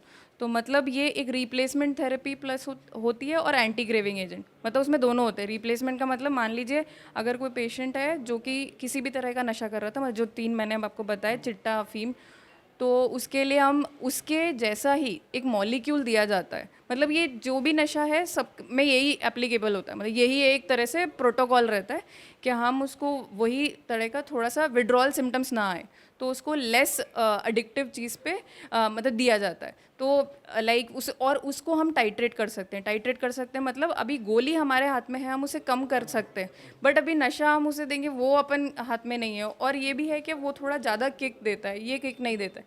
मतलब एक तरह से जो मेडिसिन है वो आपको सटल डाउन कर करके आप डिक्रीज़ कर करके बंद कर सकते हैं। ਪਰ ਇੱਕ ਤੇ ਕਹਿ ਸਕਦੇ ਆ ਫਿਰ ਨਸ਼ਾ ਛਡਾਉਣ ਵਾਸਤੇ ਨਸ਼ਾ ਹੀ ਦਿੱਤਾ ਜਾਂਦਾ, ਇਹੋ ਹੀ ਗੱਲ। कैसा है लाइक उसके अंदर मैंने भी जितना भी पढ़ाई करी है, आप फॉरेन में भी जाएंगे जो भी है स्टडीज़ में यही चीज़ है, मतलब उसका ट्रीटमेंट वही है। ਨਸ਼ੇ ਨੂੰ ਛਡਾਉਣ ਵਾਸਤੇ ਨਸ਼ਾ ਹੀ ਘੱਟ ਕਰੂਗਾ ਤਾਂ। पर ये है कि वो बहुत कम है, मतलब जो आप नशा कर रहे हैं उससे वो जो दवाई दी जा रही है उसका पोटेंशियल बहुत ही कम है और वो धीरे धीरे थोड़े टाइम की बात है, लाइक 6 मंथ्स में हम कम कर देंगे। और साथ में एंटी क्रेविंग मेडिसिन भी है जो कि मतलब लाइक क्रेविंग भी कम करेगा। ਇੱਕ ਨੇ ਲਾਸਟ ਦੇ ਵਿੱਚ ਪੁੱਛਣਾ ਚਾਹੂੰਗਾ ਤੁਹਾਡੇ ਬਾਰੇ ਕਿਹਾ ਕਿ ਹਰ ਹਫਤੇ ਅਸੀਂ ਜਾਂਦੇ ਆ, ਹਰ ਹਫਤੇ ਪੈਸੇ ਲਏ ਜਾਂਦੇ ਆ, ਡਾਕਟਰ ਫੀਸ ਲਈ ਜਾਂਦੀ ਆ, ਉਹ ਤੋਂ ਇਲਾਵਾ ਜਿਹੜਾ ਡਾਕਟਰ ਦਵਾਈ ਦੇ ਪੈਸੇ ਵੱਖਰੇ ਦਿੰਨੇ ਆ ਤੇ ਡਾਕਟਰ ਦੀ ਫੀਸ ਅਸੀਂ ਹਰ ਹਫਤੇ ਪੇ ਕਰਦੇ ਆ। वो तो है लाइक मैं अब इसमें ज़्यादा कमेंट नहीं करना चाहूँगी। मैं खुद यहाँ पर डॉक्टर हूँ, मतलब मैं पोस्टेड हूँ यहाँ पर, तो मतलब मैं पेशेंट का, ये तो कंपनी की पॉलिसी है। अब आप ਕੰਪਨੀ ਦੀ ਪਾਲਿਸੀ ਕੀ ਕਹਿੰਦੀ ਕਿ 1 ਵੀਕ ਬਾਅਦ ਪੈਸੇ ਲੈਣੇ ਆ ਜਾਂ 2 ਵੀਕ ਬਾਅਦ? हाँ 1 वीक का कंसल्टेशन फ़ीस है। 1 ਵੀਕ ਬਾਅਦ ਜਦੋਂ ਵੀ ਵਾਪਸ ਆਊ। कंसल्टेशन फ़ीस अलग से रहता है और कंसल्टेशन फ़ीस वीकली लिया जाता है। ਜਿਹੜਾ ਪੁਰਾਣਾ ਪੇਸ਼ੈਂਟ ਮੰਨ ਲਓ ਇਹ 2 ਸਾਲ ਤੋਂ ਤੁਹਾਡੇ ਕੋਲ ਦਵਾਈ ਲੈ ਰਿਹਾ, ਜਿੰਨੀ ਵਾਰੀ ਵੀ ਤੁਹਾਡੇ ਕੋਲ ਹਫਤੇ ਬਾਅਦ ਆਊਗਾ ਤੇ ਉਹ ਡਾਕਟਰ ਦੀ ਫੀਸ 500 ਤੇ ਪਲੱਸ ਜੋ ਦਵਾਈ ਦਾ ਖਰਚਾ ਹੋਊਗਾ। अब ये तो कंपनी की पॉलिसीज़ है, आप पूछ सकते हैं उनसे। ਹੈ ਤੇ ਮੈਂ ਇਹੋ ਪੁੱਛਣਾ ਚਾਹੁੰਦਾ ਕੰਪਨੀ ਦੀ ਪਾਲਿਸੀ ਹੈ वैसे ਇਹ 500 ਮਤਲਬ ਕਿ ਹਰ ਇੱਕ ਨੂੰ ਲਿਆ ਹੀ ਜਾਂਦਾ ਵਾ ਐਵਰੀ ਵੀਕ। ਕੀ ਲੱਗਦਾ ਹੁਣ ਜਿਹੜਾ ਨੌਜਵਾਨ ਤੁਹਾਡੇ ਕੋਲ ਆਇਆ, ਤੁਹਾਡੇ ਨਾਲ ਗੱਲਬਾਤ ਕਰਕੇ ਵੀ ਗਿਆ, ਹੁਣ ਕੀ ਆਸ ਹੈਗੀ ਹੈ ਕਿ ਆਉਣ ਵਾਲੇ ਸਮੇਂ 'ਚ कितना ਚਿਰ ਹੋਰ ਇਹਨੂੰ ਦਵਾਈ ਖਾਣੀ ਪਊਗੀ? वो पेशेंट जो है उसका थोड़ा सा पर्सनालिटी इश्यूज़ भी है। मैंने उसके पेरेंट्स को भी बुलाया था, मतलब वो बार बार में थोड़ा सा इम्पल्सिव है पेशेंट, बहुत ज़्यादा नशे की तरफ जाता है, बहुत यंग है, मुझे पता है वो जोमेटो में काम करता है, मुझे उसके पूरा हिस्ट्री पता है आप पूछेंगे तो। बट पेशेंट पहले भी बहुत ज़्यादा उसको जब कितना भी मोटिवेशन समहाउ आता नहीं है उस पेशेंट का, मतलब हमने ट्राई किया, मैंने अपनी तरफ से भी उसकी गोलियां कम कराने में, और पेशेंट बात काफ़ी इरिटेबल हो जाता है और उसके स्लीप डिस्टर्बेंस होते हैं, फिर हमें स्लीप के लिए भी गोलियां देनी पड़ती है, मतलब अनस्टेबल हो जाता है पेशेंट। ਹੁਣ ਹੀ ਤੁਹਾਡੇ ਕੋਲ ਇਹੋ ਜਿਹੇ ਮਰੀਜ਼ ਆਉਂਦੇ ਆ ਕਿ ਜਿਹੜੇ ਨਸ਼ੇ ਦੇ ਆਦੀ ਆ, ਐਵਰੀ ਵੀਕ ਤੁਹਾਡੇ ਕੋਲ ਵੱਧਦੇ ਹੀ ਹੋਣਗੇ। ਕਿੰਨਾ ਚਿਰ ਹੋ ਗਿਆ ਸੈਂਟਰ ਖੋਲ੍ਹੇ ਹੋਏ? ਕੁਝ ਪਤਾ ਇਹਦੇ ਬਾਰੇ? 2017 2 ਸਾਲ ਹੀ ਹੋਏ ਸਰ। 2018 2 ਸਾਲ ਦੇ ਵਿੱਚ ਹੁਣ ਤੁਹਾਡੇ ਕੋਲ ਜਿਹੜਾ ਵੀਕਲੀ ਕੋਈ ਨਵਾਂ ਪੇਸ਼ੈਂਟ ਆਉਂਦਾ, ਉਹ ਕਿਹੋ ਜਿਹਾ ਨਸ਼ਾ ਕਰਦਾ, ਕੋਈ ਇਹੋ ਜਿਹਾ ਆਇਆ ਕੋਈ? मतलब कैसा पेशेंट आपके पास कोई आया है जो नशा आप भी कर रहा हो? तो एवरी वीक आपके पास नया पेशेंट कोई आता है ना, वो चिट्टे का नशा करता आता है या कैप्सूल वाला अब जो पहुंचता है आपके पास? चिट्टे वाले आते हैं अभी भी? हाँ हाँ आ रहे हैं, मतलब ये मैं देना चाहूँगी कि अब जो बीच वाला टाइम था जब लॉकडाउन हुआ था उस टाइम पे पेशेंट बहुत इंक्रीज़ हो गए थे, न्यू पेशेंट, क्योंकि सब पेशेंट एक ही हिस्ट्री देते थे कि अब आजकल चिट्टा मिल नहीं रहा है, तो उसकी वजह से हमारे पेशेंट थोड़े बढ़ गए थे, मतलब पेशेंट थोड़े ज़्यादा आ रहे थे। बाकी अभी पहले जैसा ही है, मतलब लाइक आते हैं ਚਿੱਟਾ ਜਿਵੇਂ ਚੱਲਦਾ ਤੇ ਲੋਕ अफीम और भुक्की, ये मेन पेशेंट आते हैं हमारे पास। ਸਮਰਪਣ ਦਵਾਖਾਨਾ, ਸਮਰਪਣ ਹਸਪੀਟਲ ਜਿਹਨਾਂ ਨਾਲ ਆਪਾਂ ਗੱਲਬਾਤ ਕੀਤੀ ਹੈਗੀ ਆ। ਬੇਸ਼ੱਕ ਮੈਂ ਉੱਥੇ ਵੀ ਗੱਲ ਕੀਤੀ ਸੀ ਕਿ ਜੇ ਆਪਾਂ ਨਸਲਕੁਸ਼ੀ ਦੀ ਗੱਲ ਕਰੀਏ, ਨਸਲਕੁਸ਼ੀ ਪੰਜਾਬ ਦੇ ਵਿੱਚ ਹੋਈ ਆ, ਨੌਜਵਾਨੀ ਦਾ ਘਾਣ ਹੋਇਆ ਤੇ ਨਸਲਕੁਸ਼ੀ ਫੇਰ ਹੋ ਰਹੀ ਆ ਤੇ ਚਿੱਟਾ ਫੇਰ ਵੀ ਕਿਤੇ ਨਾ ਕਿਤੇ ਵੇਖ ਹੀ ਰਿਹਾ। ਜਦੋਂ ਨੌਜਵਾਨ ਨੇ ਵੀ ਗੱਲ ਕੀਤੀ ਸੀ, ਚਿੱਟੇ ਦੇ ਨੌਜਵਾਨ ਆਦੀ ਹੋਏ ਸੀ ਜਿਹੜੇ ਨਸ਼ਾ ਛਡਾਉਣ ਵਾਸਤੇ ਆਉਂਦੇ ਆ। ਇਲਜ਼ਾਮ ਨੌਜਵਾਨਾਂ ਨੂੰ ਲਗਾਇਆ ਗਿਆ ਸੀ ਤੇ ਹਸਪੀਟਲ ਨੇ ਆਪਣੀ ਸਫਾਈ ਦਿੱਤੀ ਹੈ ਕਿ ਹਰ ਹਫਤੇ ਜਿਹੜਾ ਵੀ ਮਰੀਜ਼ ਇੱਥੇ ਪਹੁੰਚੂਗਾ ਉਹਨੂੰ ਫੀਸ ਜ਼ਰੂਰ ਦੇਣੀ ਪਊਗੀ, ਕਿਉਂਕਿ ਉਹਨਾਂ ਦੀ ਪਾਲਿਸੀ ਆ। ਨੌਜਵਾਨ ਦੇ ਵਿਊ ਤੁਸੀਂ ਸੁਣੇ ਹੈਗੇ ਆ ਤੇ ਹਸਪੀਟਲ ਦੀ ਮੈਡਮ ਡਾਕਟਰ ਸਾਹਿਬ ਨਾਲ ਆਪਾਂ ਗੱਲਬਾਤ ਕੀਤੀ ਸੀ। ਜੇ ਹੋਰ ਵੀ ਕੋਈ ਇਹਨਾਂ ਦਾ ਮੈਂਬਰ ਗੱਲਬਾਤ ਕਰਨਾ ਚਾਹੂਗਾ ਤੇ ਆਪਾਂ ਉਹਨਾਂ ਨਾਲ ਵੀ ਗੱਲਬਾਤ ਕਰਦੇ ਹਾਂ। ਸਮਰਪਣ ਹਸਪੀਟਲ ਦੇ ਡਾਕਟਰ ਸਾਹਿਬ ਨਾਲ ਗੱਲਬਾਤ ਕੀਤੀ ਸੀ ਤੇ ਉਹਨਾਂ ਨੇ ਨੌਜਵਾਨ ਤੇ ਜ਼ਰੂਰ ਇਲਜ਼ਾਮ ਲਗਾਇਆ ਹੈਗਾ ਕਿ ਇਹ ਲਗਾਤਾਰ ਅਜੇ ਵੀ ਨਸ਼ਾ ਕਰ ਰਿਹਾ। ਨੌਜਵਾਨ ਬਾਰੇ ਉਹਨੇ ਕਿਹਾ ਕਿ ਇਹ 6 ਮਹੀਨੇ ਬਾਅਦ ਵੀ ਨਸ਼ਾ ਕੀਤਾ ਸੀ, ਉਹਦਾ ਕਰਕੇ ਦਵਾਈ ਨਹੀਂ ਵਧਾਈ ਗਈ, ਨਾ ਘਟਾਈ ਗਈ ਨਾ ਵਧਾਈ ਗਈ, ਲਗਾਤਾਰ ਉਹ ਦੇ ਰਹੇ ਆ ਡੋਜ਼। ਵੀਰ ਮਨਦੀਪ ਸਿੰਘ ਸਾਡੇ ਨਾਲ ਫਿਰ ਜੁੜੇ ਹੈਗੇ ਆ। ਇੱਕ ਗੱਲ ਡਾਕਟਰ ਸਾਹਿਬ ਨੇ ਹੁਣੇ ਕੀਤੀ ਆ ਸਾਡੇ ਨਾਲ ਕਿ ਉਹਨਾਂ ਆਖਿਆ ਕਿ ਅਸੀਂ ਦਵਾਈ ਤਾਂ ਨਹੀਂ ਦੀ ਵਧਾ ਘਟਾ ਰਹੇ ਕਿ ਇਹ ਦੁਬਾਰਾ ਨਸ਼ੇ ਦਾ ਆਦੀ ਹੋ ਚੁੱਕਾ ਸੀ, ਦੁਬਾਰਾ ਨਸ਼ਾ ਹਟਾਉਣ ਵਾਸਤੇ ਸਾਨੂੰ ਲਗਭਗ ਉਨੀ ਡੋਜ਼ ਰੱਖਣੀ ਪੈ ਰਹੀ ਹੈ। ਐਦਾਂ ਵਾ ਜੀ, ਡਾਕਟਰ ਸਾਹਿਬ ਨੂੰ ਕਹੋ ਵੀ ਅਸੀਂ ਸਟਰਿੰਗ ਕੀਤਾ ਵਾ, ਅਸੀਂ ਮੁੰਡੇ ਨੂੰ ਪ੍ਰੋਪਰ ਕੈਮਰਾ ਲਗਾ ਕੇ ਅੰਦਰ ਭੇਜਿਆ, ਸਭ ਕੁਝ ਵੇਖਿਆ। ਡਾਕਟਰ ਸਾਹਿਬ ਤੁਹਾਡੀ ਫੀਸ ਲੱਗੀ ਆ ਵਿੱਚ, ਜਿਹੜੀ ਤੁਸੀਂ ਸਾਨੂੰ ਰਸੀਦ ਦਿੱਤੀ ਆ ਉਹ 'ਚ ਤੁਹਾਡੀ ਫੀਸ ਲੱਗੀ ਆ, ਤੁਸੀਂ ਤਾਂ ਮੁੰਡੇ ਦੀ ਸ਼ਕਲ ਵੀ ਨਹੀਂ ਵੇਖੀ। ਤੁਹਾਡੇ ਥੱਲੇ ਸਟਾਫ ਨੇ ਠੱਪੇ ਲਾ ਕੇ ਪੈਸੇ ਲੈ ਕੇ ਦਵਾਈਆਂ ਦੇ ਕਹਿੰਦੇ ਚਲੋ ਘਰ ਨੂੰ। ਪਰ ਉਹਨਾਂ ਦਾ ਮੈਨੇਜਰ ਕਹਿ ਰਿਹਾ ਕਿ ਇਹ ਵੀਕਲੀ ਫੀਸ ਸਾਡੀ ਇੱਕ ਪਾਲਿਸੀ ਆ ਕਿ ਅਸੀਂ ਫੀਸ ਲੈਂਦੇ ਆ। ਪ੍ਰਸ਼ਾਸਨ ਨੂੰ ਵੀ ਵੇਖਣਾ ਪਊਗਾ ਨਾ, ਕਿਉਂਕਿ ਸਾਡੀਆਂ ਸਰਕਾਰਾਂ ਨੂੰ ਵੀ ਵੇਖਣਾ ਪਊਗਾ ਕਿ ਸਮਰਪਣ ਹਸਪੀਟਲ ਦੇ ਸਾਹਮਣੇ ਇਸ ਟਾਈਮ ਦੇ ਉੱਤੇ ਫੀਸ ਦਾ ਇਲਜ਼ਾਮ ਲਾਇਆ ਗਿਆ ਸੀ। 2 ਸਾਲ ਤੋਂ ਕਹਿ ਰਿਹਾ ਨਸ਼ਾ ਕਰ ਰਿਹਾ, ਨਸ਼ਾ ਨਹੀਂ ਛੁੱਟ ਰਿਹਾ। ਇਹ ਸਾਰੇ ਜਿਹੜੇ ਦੋਸ਼ ਲਾਏ ਗਏ ਕੀ ਆਖਾਂ ਜੀ, ਵੀ ਸਰਕਾਰ ਦੀ ਨਲਾਇਕੀ ਕਹਾਂ ਕਿ ਜਾਂ ਇਹ ਵਾਲੇ ਗੈਰ ਜ਼ਿੰਮੇਵਾਰ ਹੋ ਗਏ ਨੇ। ਅਗਰ ਇਹਨਾਂ ਕੋ ਪੈਸ਼ੈਂਟ ਭਰੋਸਾ ਕਰਕੇ ਆ ਰਿਹਾ ਵਾ ਸਾਡਾ ਨੌਜਵਾਨ, ਤੇ ਇਹਨਾਂ ਦਾ ਫਰਜ਼ ਬਣਦਾ ਵਾ ਅਗਰ ਫੀਸ ਲੈਂਦੇ ਤੇ ਪ੍ਰੋਪਰ ਗਾਈਡ ਤਾਂ ਕਰੋ। ਆ ਕੇ ਉਹਦਾ ਬੀਪੀ ਚੈੱਕ ਕੀਤਾ, ਉਹਨੂੰ ਪੁੱਛਿਆ ਵਾ ਵੀ ਹਾਂਜੀ ਕੀ ਹਾਲ ਚਾਲ ਤੁਹਾਡਾ, ਕੀ ਕੋਈ ਇਹਨਾਂ ਦੀ ਕਮੀ ਪੇਸ਼ੀ, ਕੋਈ ਕੀ ਇੰਪਰੂਵਮੈਂਟ ਹੋਈ ਆ। ਡਾਕਟਰ ਸਾਹਿਬ ਤਾਂ ਮਿਲੇ ਨਹੀਂ ਗਏ ਜੀ, ਤੇ ਇਹਨਾਂ 'ਚ ਦੱਸਣਾ ਕਿੰਨੇ ਤੇ ਕਰਨਾ ਕਿੰਨੇ ਆ ਜੀ। ਹੁਣ ਅਗਲਾ ਕੀ ਸਟੈਪ ਹੋਊਗਾ? ਨੌਜਵਾਨ ਨਸ਼ਿਆਂ ਵਿੱਚ ਪਤੀਤਾ, ਨਸ਼ੇ ਖਾ ਰਹੇ ਆ, ਪਤਿਤ ਹੋ ਰਹੇ ਆ, ਵਾਪਸੀ ਸਿੱਖੀ ਵੱਲ ਵੀ ਆਉਣਾ ਚਾਹੁੰਦਾ ਨੌਜਵਾਨ, ਸਿਰ ਤੇ ਕੇਸ ਕੀ ਵੀ ਸਜਾਉਣਾ ਚਾਹੁੰਦਾ, ਪਰ ਮਜਬੂਰੀ ਦੱਸ ਰਿਹਾ ਕਿ ਮੈਂ ਜਦੋਂ ਮਾਂ ਕੋਲ ਰੋਨਾ ਵਾਂ, ਮਾਂ ਕਹਿੰਦੀ ਨਸ਼ਾ ਛੱਡ ਦੇ, ਉਹਦੇ ਕਹਿਣ ਦੇ ਉੱਤੇ ਨਸ਼ਾ ਵੀ ਛੱਡ ਰਿਹਾ, ਪਰ ਹਸਪੀਟਲ ਵਾਲੇ ਮੈਨੂੰ ਲਗਾਤਾਰ ਦਵਾਈਆਂ ਦੇ ਰਹੇ, ਨਸ਼ੇ ਦੇ ਆਦੀ ਬਣਾ ਰਹੇ ਆ। ਬੱਚਿਆਂ ਦੀ ਮਜਬੂਰੀ ਆ, ਬੱਚਾ ਆਖਾ ਮੰਨਣਾ ਚਾਹੁੰਦਾ ਵਾ, ਪਰ ਜਦੋਂ ਅੰਦਰ ਬੱਚੇ ਨੂੰ ਕਾਹਲੀਆਂ ਪੈਂਦੀਆਂ ਨੇ, ਟੁੱਟਦਾ ਸਰੀਰ, ਬੁਰਾ ਹਾਲ ਬਣ ਕੇ ਦਿਹਾੜੇ ਹੁੰਦੇ ਆ, ਬੱਚਾ ਮਜਬੂਰ ਹੋ ਜਾਂਦਾ ਉਧਰਲੇ ਪਾਸੇ ਜਾਣ ਨੂੰ। ਠੀਕ ਹੈ, ਹਰ ਮਾਂ ਪਿਓ ਦੀ ਇੱਛਾ ਹੁੰਦੀ ਆ ਸਾਡਾ ਬੱਚਾ ਵੱਡਾ ਹੋ ਕੇ ਸਾਡਾ ਸਾਥ ਦਊਗਾ, ਸਾਡੇ ਆ ਬਾਹਾਂ ਬਣੂਗਾ, ਅਸੀਂ ਹੋਰ ਮਜ਼ਬੂਤੀ ਨਾਲ ਘਰ 'ਚ ਖੁਸ਼ਹਾਲੀ ਆਏਗੀ। ਠੀਕ ਆ, ਪਰ ਹੋ ਕੀ ਰਿਹਾ ਵਾ, ਇਹ ਸਰਕਾਰਾਂ ਦੀ ਸੋਚੀ ਸਮਝੀ ਸਾਜ਼ਿਸ਼ ਨਹੀਂ ਤੇ ਹੋਰ ਕੀ ਆ। ਅਗਰ ਸਾਡਾ ਯੂਥ ਹੋਸ਼ 'ਚ ਆ ਗਿਆ ਤੇ ਇਹਨਾਂ ਨੂੰ ਨੌਕਰੀਆਂ ਦੇਣੀਆਂ ਪੈਣੀਆਂ। ਨੌਕਰੀਆਂ ਦੇਣ ਵਾਸਤੇ ਇਹਨਾਂ ਨੂੰ ਬੰਦੇ ਦੇ ਪੁੱਤਾਂ ਵਾਂਗੂ ਕੰਮ ਕਰਨਾ ਪੈਣਾ, ਤੇ ਕੰਮ ਕਰਨਾ ਨਹੀਂ। ਆਪਾਂ ਤਾਂ ਪੰਜਾਬ ਨੂੰ ਲੁੱਟਣ ਦੀ ਸਹੁੰ ਖਾਧੀ ਹੋਈ ਆ। ਅਗਰ ਪੰਜਾਬ ਨੂੰ ਲੁੱਟਾਂਗੇ ਤੇ 4 ਪੈਸੇ ਘਰ ਵੜਾਂਗੇ। 2-2 4-4 ਕਰੋੜ ਰੁਪਈਆ ਇਲੈਕਸ਼ਨਾਂ ਤੇ ਲਾ ਕੇ ਇਲੈਕਸ਼ਨਾਂ ਲੜਦੇ ਪਏ ਆ ਜੀ। ਬੜੀ ਦੁੱਖ ਦੀ ਗੱਲ ਹੈਗੀ ਆ। ਇਹਨਾਂ ਨੂੰ ਸਮਝਣਾ ਚਾਹੀਦਾ ਹੈ ਵੀ ਤੁਹਾਡੇ ਬੱਚਿਆਂ ਵਰਗੀ ਸਾਰਿਆਂ ਦੇ ਬੱਚੇ ਆ। ਜਿਸ ਘਰ ਮੌਤ ਹੁੰਦੀ ਆ ਨਾ, ਉਹਦੀ ਮਾਂ ਨੂੰ ਪੁੱਛੋ ਜਾ ਕੇ ਕੀ ਹਾਲ ਹੁੰਦਾ। 2 ਮਿੰਟ ਵਾਸਤੇ ਉਸ ਮਾਂ ਦੀ ਜਗ੍ਹਾ ਤੇ ਕਿਤੇ ਆਪਣੇ ਆਪ ਨੂੰ ਖਿਲਾਰ ਕੇ ਵੇਖਿਆ ਹੋਵੇ ਤੇ ਤੁਹਾਨੂੰ ਉਹਦੀ ਪੀੜ ਹਲਕੀ ਜੀ ਮਹਿਸੂਸ ਜ਼ਰੂਰ ਹੋਵੇਗੀ। ਅਗਰ ਉਹ ਪੀੜ ਮਹਿਸੂਸ ਹੋਵੇਗੀ ਤੇ ਤੁਸੀਂ ਥੋੜ੍ਹਾ ਜਿਹਾ ਸਿਸਟਮ ਨੂੰ ਸੁਧਾਰਨ ਦੀ ਕੋਸ਼ਿਸ਼ ਵੀ ਕਰੋਗੇ, ਪਰ ਨਹੀਂ ਸਾਹਿਬ। ਧੰਨਵਾਦ ਜੀ। ਇੱਕ ਮੈਸੇਜ ਦਿੱਤਾ ਹੈਗਾ ਇੱਕ ਨੌਜਵਾਨ ਵੱਲੋਂ ਕਿ ਮੈਂ ਨਸ਼ਾ ਛੱਡਣਾ ਚਾਹੁੰਦਾ, ਮੈਨੂੰ ਹਸਪੀਟਲ ਨਸ਼ਾ ਨਹੀਂ ਛੱਡਣ ਦੇ ਰਿਹਾ। ਹਸਪੀਟਲ ਨੂੰ ਪੁੱਛਿਆ ਗਿਆ, ਉਹ ਕਹਿੰਦੇ ਕਿ ਇਹ ਨੌਜਵਾਨ ਜਿਹੜਾ ਕਿ ਦੁਬਾਰਾ ਨਸ਼ੇ ਦਾ ਆਦੀ ਹੋ ਚੁੱਕਾ ਸੀ, ਅਸੀਂ ਤਾਂ ਕਰਕੇ ਦਵਾਈਆਂ ਨਹੀਂ ਘਟਾ ਰਹੇ। ਦੂਜੇ ਪਾਸੇ ਲੋਕ ਇਨਸਾਫ ਪਾਰਟੀ ਦਾ ਵੀਰ ਮਨਦੀਪ ਸਿੰਘ ਸਰਕਾਰ ਤੇ ਵੀ ਨਿਸ਼ਾਨਾ ਵਾ ਤੇ ਹਸਪੀਟਲ ਨਿਸ਼ਾਨਾ ਵਾ ਕਿ ਕਿਉਂ ਨਹੀਂ ਨਸ਼ਾ ਛੱਡਿਆ ਜਾ ਰਿਹਾ, ਕਿਉਂ ਨੌਜਵਾਨ ਜਿਹੜੀ ਸਾਡੀ ਪੀੜ੍ਹੀ ਜਿਹੜੀ ਗਲਤਾਨ ਹੋ ਰਹੀ ਨਸ਼ਿਆਂ ਦੇ ਵਿੱਚ। ਸਮਰਪਣ ਹਸਪੀਟਲ ਦੇ ਬਿਲਕੁਲ ਸਾਹਮਣੇ ਆ। ਹਸਪੀਟਲ ਨਾਲ ਵੀ ਗੱਲਬਾਤ ਕੀਤੀ ਸੀ, ਨੌਜਵਾਨਾਂ ਨਾਲ ਵੀ ਗੱਲਬਾਤ ਕੀਤੀ ਆ। ਦੁਬਾਰਾ ਸਾਡੇ ਨਾਲ ਉਹ ਨੌਜਵਾਨ ਜੁੜ ਚੁੱਕਾ। ਅੰਦਰ ਆਪਾਂ ਗੱਲਬਾਤ ਕੀਤੀ ਹੈਗੀ ਆ। ਡਾਕਟਰ ਨੇ ਇੱਕ ਦੋਸ਼ ਲਾਇਆ ਕਿ ਤੁਸੀਂ ਦੁਬਾਰਾ ਨਸ਼ੇ ਦੇ ਆਦੀ ਹੋ ਗਏ ਸੀ, ਤਾਂ ਕਰਕੇ ਅਸੀਂ ਉਹ ਜਿਹੜੀ ਦਵਾਈ ਨਹੀਂ ਘਟਾ ਸਕਦੇ। ਸਰ ਇਦਾਂ ਦੀ ਕੋਈ ਗੱਲ ਨਹੀਂ ਆ। ਦੁਬਾਰਾ ਨਸ਼ਾ ਖਾਦਾ ਤੁਸੀਂ? ਸਰ ਲੋਕਡਾਊਨ ਜਦੋਂ ਹੋਇਆ, ਠੀਕ ਆ, ਸੈਂਟਰ ਵਿੱਚ ਉਹ 1-2 ਦਿਨ ਬੰਦ ਰਿਹਾ, ਠੀਕ ਹੈ ਜੀ, 1-2 ਦਿਨ ਬੰਦ ਰਹੂਗਾ ਤੇ ਇਹ ਵੀ ਨਸ਼ਾ ਹੀ ਦੇਣ ਦੇ ਨੇ। ਜਦੋਂ ਇਹਨਾਂ ਦੀ ਦਵਾਈ ਨਹੀਂ ਮਿਲੂਗੀ ਤੇ ਬੰਦਾ ਤੇ ਨਸ਼ਾ ਹੀ ਕਰੂਗਾ ਫਿਰ। ਕਿਉਂ ਇਹਨਾਂ ਨੇ ਨਸ਼ੇ ਦਾ ਆਦੀ ਤੇ ਇਹਨਾਂ ਨੇ ਕੀਤਾ। 2 ਸਾਲ ਤੋਂ ਦਵਾਈ ਦੇ ਰਹੇ ਨੇ, ਠੀਕ ਆ। 6 ਮਹੀਨੇ ਦਾ ਟ੍ਰੀਟਮੈਂਟ ਹੀ ਲੋਕਡਾਊਨ ਹੋਣ ਹੋਇਆ, ਅਪ੍ਰੈਲ ਦਾ ਕਹਿ ਰਹੇ ਨੇ, ਇਸ ਅਪ੍ਰੈਲ 'ਚ। ਉਹਨਾਂ ਕੋਲ ਪਹਿਲਾਂ ਦੱਸੋ ਇੱਕ ਵਾਰੀ ਵੀ ਹੋਇਆ ਇਦਾਂ ਦੇ? ਪਹਿਲਾਂ ਕਿਉਂ ਨਹੀਂ ਨਸ਼ਾ ਕੀਤਾ ਮੈਂ? ਉਦੋਂ 6 ਮਹੀਨਿਆਂ 'ਚ ਮੇਰੀ ਦਵਾਈ ਛੁੱਟ ਹੁਣ ਲੋਕਡਾਊਨ 'ਚ ਨਸ਼ਾ ਕੀਤਾ, ਉਹ ਕਿਹੜਾ ਨਸ਼ਾ ਸੀ?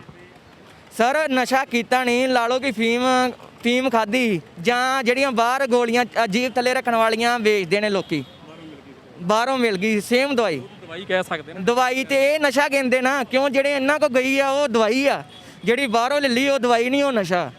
ਅੱਛਾ, ਤੁਸੀਂ ਹੋਰ ਚਿੱਟੇ ਦਾ ਜਾਂ ਹੋਰ ਕੋਈ ਨਸ਼ਾ ਲੋਕਡਾਊਨ 'ਚ ਨਹੀਂ ਕੀਤਾ? ਨਹੀਂ ਸਰ, ਫੀਮ ਖਾਧੀ ਕੋਈ ਗੱਲ ਨਹੀਂ। ਨੌਜਵਾਨ ਨੇ ਵੀ ਕਿਹਾ ਹੈਗਾ ਕਿ ਕੇਵਲ ਫੀਮ ਜ਼ਰੂਰ ਖਾਧੀ ਆ, ਪਰ ਬਾਹਰੋਂ ਲੈ ਕੇ ਮੈਂ ਗੋਲੀਆਂ ਵੀ ਖਾ ਲੀਆਂ ਸੀ। ਉਹ ਨਸ਼ੇ ਦੀਆਂ ਜਿਹੜੀਆਂ ਇਹ ਦਿੰਦੇ ਹਸਪੀਟਲ ਤੋਂ, ਸ਼ਾਇਦ ਉਹਨੂੰ ਨਸ਼ਾ ਕਹਿ ਰਿਹਾ। ਵੇਖਦੇ ਆ ਪ੍ਰਸ਼ਾਸਨ ਦੀ ਵੀ ਜਾਗ ਖੁੱਲ੍ਹਦੀ ਆ, ਪੁੱਛਗਿੱਛ ਹਸਪੀਟਲ ਨੂੰ ਹੁੰਦੀ ਆ। ਸਰਕਾਰਾਂ ਵੱਲੋਂ ਜਿਹੜੇ ਕਦਮ ਪੁੱਟੇ ਜਾਣੇ ਚਾਹੀਦੇ ਆ, ਉਹ ਸਰਕਾਰਾਂ ਕਦਮ ਕਿਉਂ ਨਹੀਂ ਪੁੱਟ ਰਹੀਆਂ? ਸਾਡੀ ਨੌਜਵਾਨ ਪੀੜ੍ਹੀ ਕਿਤੇ ਨੂੰ ਗਲਤਾਨ ਹੋ ਰਹੀ ਆ। ਆਓ ਸਾਰੇ ਰਲ ਮਿਲ ਕੇ ਆਪਾਂ ਨਸਲਕੁਸ਼ੀ ਨੂੰ ਬਚਾਈਏ, ਆਵਾਜ਼ ਬਣੀਏ ਇਹਨਾਂ ਨੌਜਵਾਨਾਂ ਦੀ। ਜੇ ਇੱਕ ਨੌਜਵਾਨ ਅੱਗੇ ਆਇਆ ਤੇ ਆਪਾਂ ਨੂੰ ਸਾਰਿਆਂ ਨੂੰ ਸੇਧ ਲੈਣੀ ਚਾਹੀਦੀ ਆ। ਜ਼ਰੂਰ ਨਸ਼ੇ ਤੋਂ ਲਾਤੋਂ ਦੂਰ ਹੋਣਾ ਚਾਹੀਦਾ, ਤੇ ਸਮਰਪਣ ਹਸਪੀਟਲ ਹੋਵੇ ਜਾਂ ਹੋਰ ਕੋਈ ਵੀ ਨਸ਼ਾ ਛਡਾਊ ਕੇਂਦਰ, ਸਾਰਿਆਂ ਨੂੰ ਆਪੋ ਆਪਣੀਆਂ ਜ਼ਿੰਮੇਵਾਰੀਆਂ ਜ਼ਰੂਰ ਸਮਝਣੀਆਂ ਪੈਣਗੀਆਂ। ਸਰਕਾਰਾਂ ਆਪਣਾ ਵੀ ਰਵੱਈਆ ਅਖਤਿਆਰ ਕਰਨ ਇਹਨਾਂ ਹਸਪੀਟਲਾਂ ਵਾਸਤੇ, ਇਹਨਾਂ ਨੌਜਵਾਨਾਂ ਵਾਸਤੇ। ਇੱਕ ਇਲਜ਼ਾਮ ਹੋਰ ਵੀ ਲੋਕ ਇਨਸਾਫ ਪਾਰਟੀ ਦਾ ਵੀਰ ਮਨਦੀਪ ਸਿੰਘ ਨੇ ਲਾਇਆ ਕਿ ਸ਼ਾਇਦ ਨਸ਼ੇ ਦੀ ਲੱਤ ਲਗਾਉਣ ਦੇ ਵਿੱਚ ਸਰਕਾਰਾਂ ਦਾ ਰੋਲ ਆ, ਕਿ ਸਾਨੂੰ ਨੌਕਰੀਆਂ ਨਹੀਂ ਦੇਣੀਆਂ ਪੈਣਗੀਆਂ, ਤਾਂ ਕਰਕੇ ਹੀ ਨੌਜਵਾਨ ਪੀੜ੍ਹੀ ਨੂੰ ਇਸ ਪਾਸੇ ਧੱਕਿਆ ਜਾ ਰਿਹਾ। ਸਾਰਿਆਂ ਨੂੰ ਸੋਚਣ ਵਾਸਤੇ ਮਜਬੂਰ ਹੋਣਾ ਚਾਹੂਗਾ, ਤੇ ਇਹਨਾਂ ਨੌਜਵਾਨਾਂ ਨੂੰ ਫਿਰ ਵਾਪਸ ਆਪਣੇ ਘਰਾਂ ਦੇ ਵਿੱਚ ਖੁਸ਼ੀਨੁਮਾ ਜ਼ਿੰਦਗੀ ਬਤੀਤ ਕਰਨ ਵਾਸਤੇ ਜ਼ਰੂਰ ਆਪਣੇ ਘਰਾਂ ਨੂੰ ਮੁੜਨਾ ਪਊਗਾ। ਵਾਹਿਗੁਰੂ ਜੀ ਕਾ ਖਾਲਸਾ, ਵਾਹਿਗੁਰੂ ਜੀ ਕੀ ਫਤਿਹ। ਅਕਾਲ ਚੈਨਲ ਨੂੰ ਸਬਸਕ੍ਰਾਈਬ ਕਰੋ। ਨਵੀਂ ਵੀਡੀਓਜ਼ ਦੀ ਨੋਟੀਫਿਕੇਸ਼ਨ ਦੇ ਲਈ ਬੈਲ ਆਈਕਨ ਨੂੰ ਕਲਿੱਕ ਕਰਨਾ ਨਾ ਭੁੱਲਣਾ।